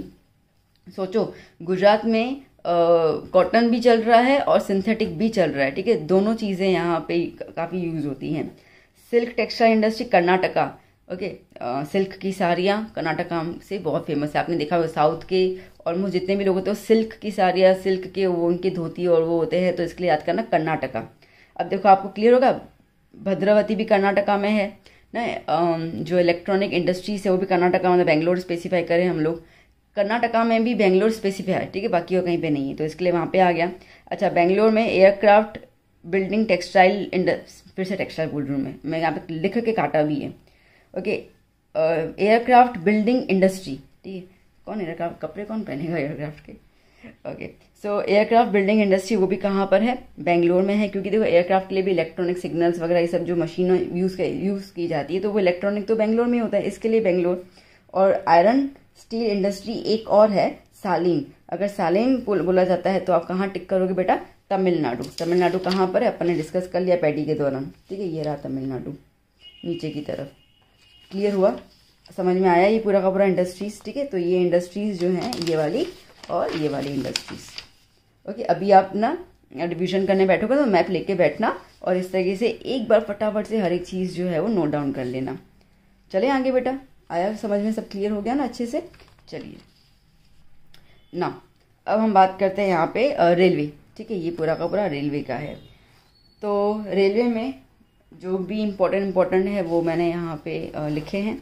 चलो सबसे पहले हम स्टार्ट करते हैं Vivek express, that is the longest railway route, okay, Dibrugarh से कन्याकुमारी, जिसके अंदर मैंने कोलकाता का जंक्शन दिया है, ठीक है। कोई भी एक जंक्शन पूछते हैं रेलवे में, एक जंक्शन पूछेंगे, तो आप एक जंक्शन दिमाग में बिठा दीजिए, तो कोलकाता। तो देखो ये आसाम में रहता है डिब्रूगढ़, और कन्याकुमारी बिल्कुल नीचे की तरफ। अब कोलकाता का जंक्शन मैंने बताया। अब देखो बहुत से बच्चे को क्वेश्चन ही होता है कि मैम कहाँ से बनाए, हमको रेलवे समझ नहीं आता। अब देखो एग्जैक्टली सारे के सारे लोकेशंस तो हम नहीं प्लॉट कर पाएंगे, आपको इतना ध्यान देना कि जो जंक्शन आपने सोच के रखा है ना वहाँ पे एक टच होना चाहिए। तो जैसे कि डिब्रूगढ़ से मैं ले रही हूँ और लेते लेते लेते लेते मैंने कोलकाता लिया, फिर कोलकाता से सीधा मतलब फिर ना देखो ट्रेन है सीधे चलती नहीं है, ऊपर खाबर यूं यूं होते हैं, तो थोड़ा सा यूं ऐसे करके थोड़ा सा लहरियापन बनाते जाओ। ठीक है, तो ये पूरा का पूरा बन गया रिगार्डिंग द उसके। ठीक है, 2 लाइनें बनाओ और ऐसे पता है ना रेलवे क्या होता है, 2 लाइन होती है और बीच में यूं पटरी होती है, होता है ना, बस उसी वही सिंबल आप दे दो उसके रेलवे के अंदर। ठीक है, ये हो गया। देना हो तो इस तरीके से एरो करके दे दो, विवेक एक्सप्रेस अच्छा लगता है। जंक्शन जैसे आपने कोलकाता यहाँ पे लिखा, तो अगर आप लिखना चाहो तो यहाँ पे लिख देना जंक्शन। ठीक है, फिर नेक्स्ट जो है वो मुंबई टू कोलकाता। अब ये रहा मुंबई और ये रहा कोलकाता। ठीक है, मुंबई से कोलकाता की तरफ जा रहे हैं, बीच में कौन सा जंक्शन दिया है मैंने, नागपुर। ओके, फिर हम बात करते हैं यहाँ पर दूसरा रहेगा दिल्ली टू कोलकाता। ये रहा छोटा वाला मैंने दिया था दिल्ली से कोलकाता। अब इसके बीच में बिहार और यूपी दोनों आते हैं, तो मैंने बिहार का पटना यहाँ पर जंक्शन दे दिया। ठीक है, तो ये रहा दिल्ली टू कोलकाता का। फिर हम बात करते हैं मुंबई टू चेन्नई। ये रहा Mumbai to Chennai, Pune is the best option. ठीक है, तो मुंबई से चेन्नई की तरफ जा रहे हैं और पुणे को मैंने जंक्शन का नाम दे दिया, मतलब जंक्शन है वहाँ पे। ठीक है, फिर दिल्ली टू मुंबई। अब दिल्ली टू मुंबई तो बड़ा आसान है, जिसमें गुजरात तो आएगा ही आएगा, सीधी सी बात है। ठीक है, तो गुजरात में कई जगह पे अहमदाबाद, बड़ौदा आप दे सकते हैं। तो दिल्ली से लेकर मुंबई और यहाँ पे क्या हो जाएगा, अहमदाबाद। अगर आप मध्य प्रदेश से काउंट करते हैं, ये मध्य प्रदेश। ठीक है, तो अगर आप दिल्ली से मध्य प्रदेश से मुंबई आ रहे हैं तो आप भोपाल का जंक्शन देंगे। बात समझ में आई। ठीक है, तो दिल्ली से मुंबई का यहाँ ये रहा, दिल्ली से मुंबई में 2 जंक्शन आएंगे आपके पास। अगर आप गुजरात का टर्न ले रहे हो तो अहमदाबाद लिख दो। ठीक है, जो इजी है मेमोराइज करने भी। और अगर आप मध्य प्रदेश का टर्न ले रहे हो तो क्या बोला मैंने, मध्य प्रदेश का भोपाल। ठीक है, आप क्या कर दो, भोपाल लिख दो वहाँ पर जंक्शन। ठीक है, डन, क्लियर हो गया ये इस तरीके से। फिर आता है कोलकाता टू चेन्नई। ओके, ये रहा कोलकाता, ये रहा चेन्नई, सब ऑलरेडी प्लॉट है। अब आप देखो बिल्कुल यूँ ये जो ईस्टर्न घाट्स होते हैं बिल्कुल ईस्टर्न घाट से टच करके आता है, तो इसके लिए ये पूरा का पूरा आपका रहेगा ईस्टर्न घाट्स में। और यहाँ पे आप कर दो विशाखापट्टनम। ठीक है, विशाखापट्टनम का आप उसको जंक्शन दे दो। ठीक है बेटा, तो सारे के सारे हो गए कंप्लीट यहाँ पर। Done, clear revision. चलिए आगे नेक्स्ट। ओके, अब हम बात करते हैं यहाँ पे वाटरवेज की। तो 3 वाटरवेज मैंने बताए हैं जो काफ़ी इंपॉर्टेंट हैं। तो एक वाटरवे तो जो है ठीक है, एक रहेगा ब्रह्मपुत्र नदी का जो नेशनल वाटरवे रहेगा, नेशनल वाटरवे नंबर 2 अगर आपको आता है तो ब्रह्मपुत्र नदी का रहेगा। ठीक है, ऐसे ब्रह्मपुत्र नदी का वाटरवे पूछ रहे हैं आप, सीधा अगर नाम भी दे रहे हैं तो बहुत अच्छी बात है, डुबरी टू सरदिया। ठीक है, तो ये रहा, ये पूरा का पूरा जो आसाम वाला जो पूरा ईस्ट वाला पोर्शन है ना, ठीक है, ये पूरा रहेगा। तो आसाम का ये इस पॉइंट से लेकर यहाँ जो काजीरंगा वाला जो अपन ऑलरेडी मार्क कर चुके हैं पहले, ये पूरा का पूरा पोर्शन ले लो और ऐसे बिल्कुल लिखोगे यूँ राउंड करके कि भाई this point two this point और ये नदी बह रही है ऐसे करके। ठीक है, फिर दूसरा है हमारे पास नेशनल वाटरवे नंबर, ये 1 होगा ना, हाँ मैंने 2 क्यों लिखा है। ठीक है, नेशनल वाटरवे नंबर 1 इलाहाबाद से हल्दिया गंगा नदी। अब आपको पता है इलाहाबाद के लोग जो है वो अगर आप किसी से मिल रहे हो आपके दोस्तों से तो भैया वो तो हम गंगा नदी, हम गंगा पुत्र हैं। ठीक है, ऐसे करके हम गंगा नदी को मानते हैं। तो याद करना इलाहाबाद मतलब उत्तर प्रदेश, यूपी मतलब यूपी वाले जो लोग होते हैं ना वो गंगा नदी मतलब उनके लिए माता है, सब हम सबके लिए, बट वो ज़्यादा अटैच होते हैं गंगा नदी से। तो इलाहाबाद से आया तो गंगा नदी मतलब गंगा रिवर का पूरा वाटरवे रहेगा। कहाँ तक, कोलकाता में जो रहता है मतलब वेस्ट बंगाल में जो रहेगा हल्दिया। ठीक है, पूरा ये पूरा वहाँ तक रहेगा। डन। फिर हम बात करते हैं एक और नेशनल वाटरवे नंबर 4, ये काफ़ी इंपॉर्टेंट माना जाता है। ओके, कंकीनारा टू पौडीचेरी, गोदावरी कृष्णा नदी को पूरा वो ज्वाइन करता रहेगा। बड़ा सिंपल सा है यहाँ पर। ठीक है, कंकीनारा और पुडुचेरी, यहाँ पुडुचेरी। ठीक है, ये पूरा का पूरा वाटरवे। क्लियर हुआ बेटा इस तरीके से। ना बच्चों थोड़े सॉइल्स देख लेते हैं हम लोग। मेरे पास दूसरा मैप नहीं था, इसके लिए जहाँ पे वाटरवेज का था मैंने वहीं बना दिया। ठीक है, तो जस्ट देख लेते हैं। तो देखो डेजर्ट सॉइल आपको आया तो वो तो आंख बंद करके राजस्थान लिखना ही है। ठीक है, तो पूरे राजस्थान में जो है वो डेजर्ट है पूरी की पूरी, तो डेजर्ट सॉइल वहाँ पे आया। अब ब्लैक सॉइल हमें पता है महाराष्ट्र, गुजरात। ठीक है, तो कोई भी एक स्टेट को आप उसको अंडरलाइन कर लेना। तो ब्लैक सॉइल जैसे मैंने दिया तो गुजरात में, महाराष्ट्र में भी लिख सकते हैं। ओके, फिर हम बात करते हैं एलिवियल सॉइल। तो बेसिकली पंजाब, हरियाणा, उत्तर प्रदेश, ये पूरा का पूरा एलिवियल सॉइल में कवर होता है। तो कोई भी आपको पंजाब लिखना है, हरियाणा लिखना है, ठीक है, यूपी लिखना है, आपको जो लिखना आप कर सकते हैं। मैंने अभी यहाँ पे यूपी को दिया हुआ है। ठीक है, यूपी को मैंने दे दिया यहाँ पे alluvial soil. Mountain soil, mountain कहाँ पे होते हैं? नॉर्थ साइड होते हैं ना। तो एक्चुअली देखा जाए तो ऊपर से लेकर पूरा, अगर आप यहाँ पे देखो हिमालय के यहाँ तक, ठीक है, मतलब उत्तराखंड के यहाँ तक पूरा का पूरा माउंटेन सॉइल रहता है यहाँ पर। तो आपको कोई भी एक स्टेट देना है तो आप कोई भी एक स्टेट, जम्मू कश्मीर या उत्तराखंड, ठीक है, इस तरीके से कुछ भी आप देखकर माउंटेन बना दो तो वो हो गया आपका माउंटेन सॉइल। ओके, फिर हम बात करते हैं यहाँ पे लेटरलाइट सॉइल। लेटरलाइट सॉइल जो है वो पूरा छत्तीसगढ़ है, उड़ीसा है, वो पूरा आ जाता है। तो इसके लिए उड़ीसा मैंने यहाँ पे उड़ीसा एकदम उसमें होता ही है पूरा का पूरा कंप्लीट। और रेड सॉइल याद करना, रेड सॉइल हमेशा आप यहाँ पे ही ड्रॉ करना, बहुत ईजी तरीके से आप उसको प्रेजेंट कर सकते हो।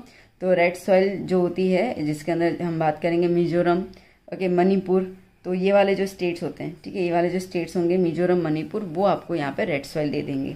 ओके, तो सारे के सारे सॉइल्स भी क्लियर हो गए, डन। सो मैं उम्मीद करती हूँ कि आपको ये पूरा का पूरा रिवीजन, लास्ट में रिवीजन आपको सही लगा होगा, अच्छा लगा होगा। तो बच्चा ऑल द बेस्ट, और बहुत अच्छे से पेपर लिख के आइएगा, एंड आपकी मेहनत भगवान सफल करे। God bless you, bye bye, take care.